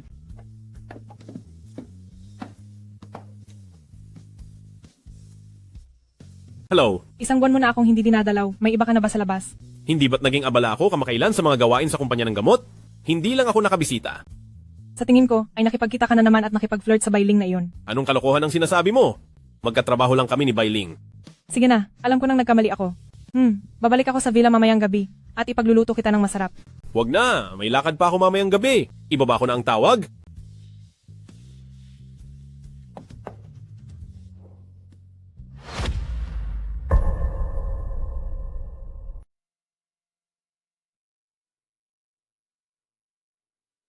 Hayes, alam mo, ang mga babae, kapag masyado mo silang dinalayaw, nagsisimula na silang magmalabis sa iyo. President Zhao, may problema po ba kayo? Tingnan mo na lang, si Xiao Yu, kaya ko namang ibigay ang lahat ng pangangailangan niya. Noong una ay napakabait at masunuri niya, pero habang tumatagal, parang gusto niyang 24 na oras ay kasama niya ako. Sa tingin ko po, si Miss Murong at kayo ay talagang bagay. Marahil si Xiao Yu ay nakatadhana lang na dumaan sa buhay niyo. Si Bailing? Hindi niyo po ba napapansin na ang tingin sa inyo ni Miss Murong ay kakaiba kaysa sa iba? Ano namang pagkakaiba niyon? President Zhao, kahit na boss kita, pero pagdating sa usapin ng pag-ibig, ay talagang mahina po kayo. Ang ibig mong sabihin ay gusto ako ni Bailing? May mga bagay na kapag hindi mo ipinaglaban, ay mapupunta na sa iba. Bakit parang lahat kayo ngayong araw ay kung ano-ano ang sinasabi sa akin? Hanggang dito na lang ang maitutulong ko sa inyo. May trabaho pa po akong gagawin. Isipin nyo na lang po ng mabuti. Sandali!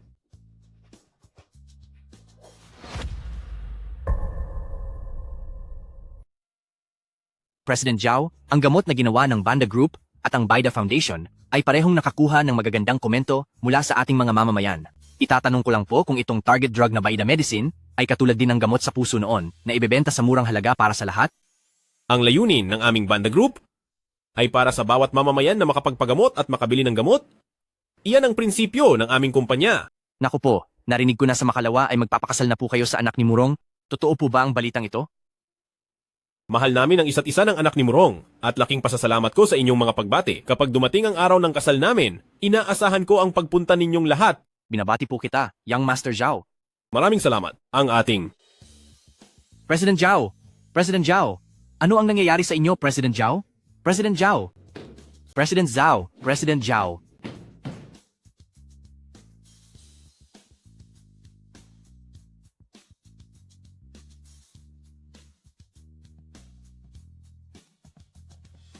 Hello, Nay.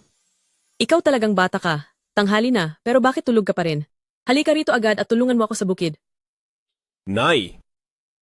Ayos lang po ba kayo?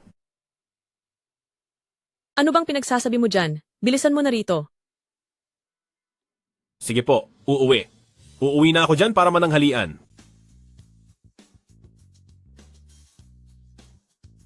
Balewala ang pagiging pinakamayaman sa mundo. Basta't buhay ang nanay ko, hindi ko iyon ipagpapalit sa kahit ano.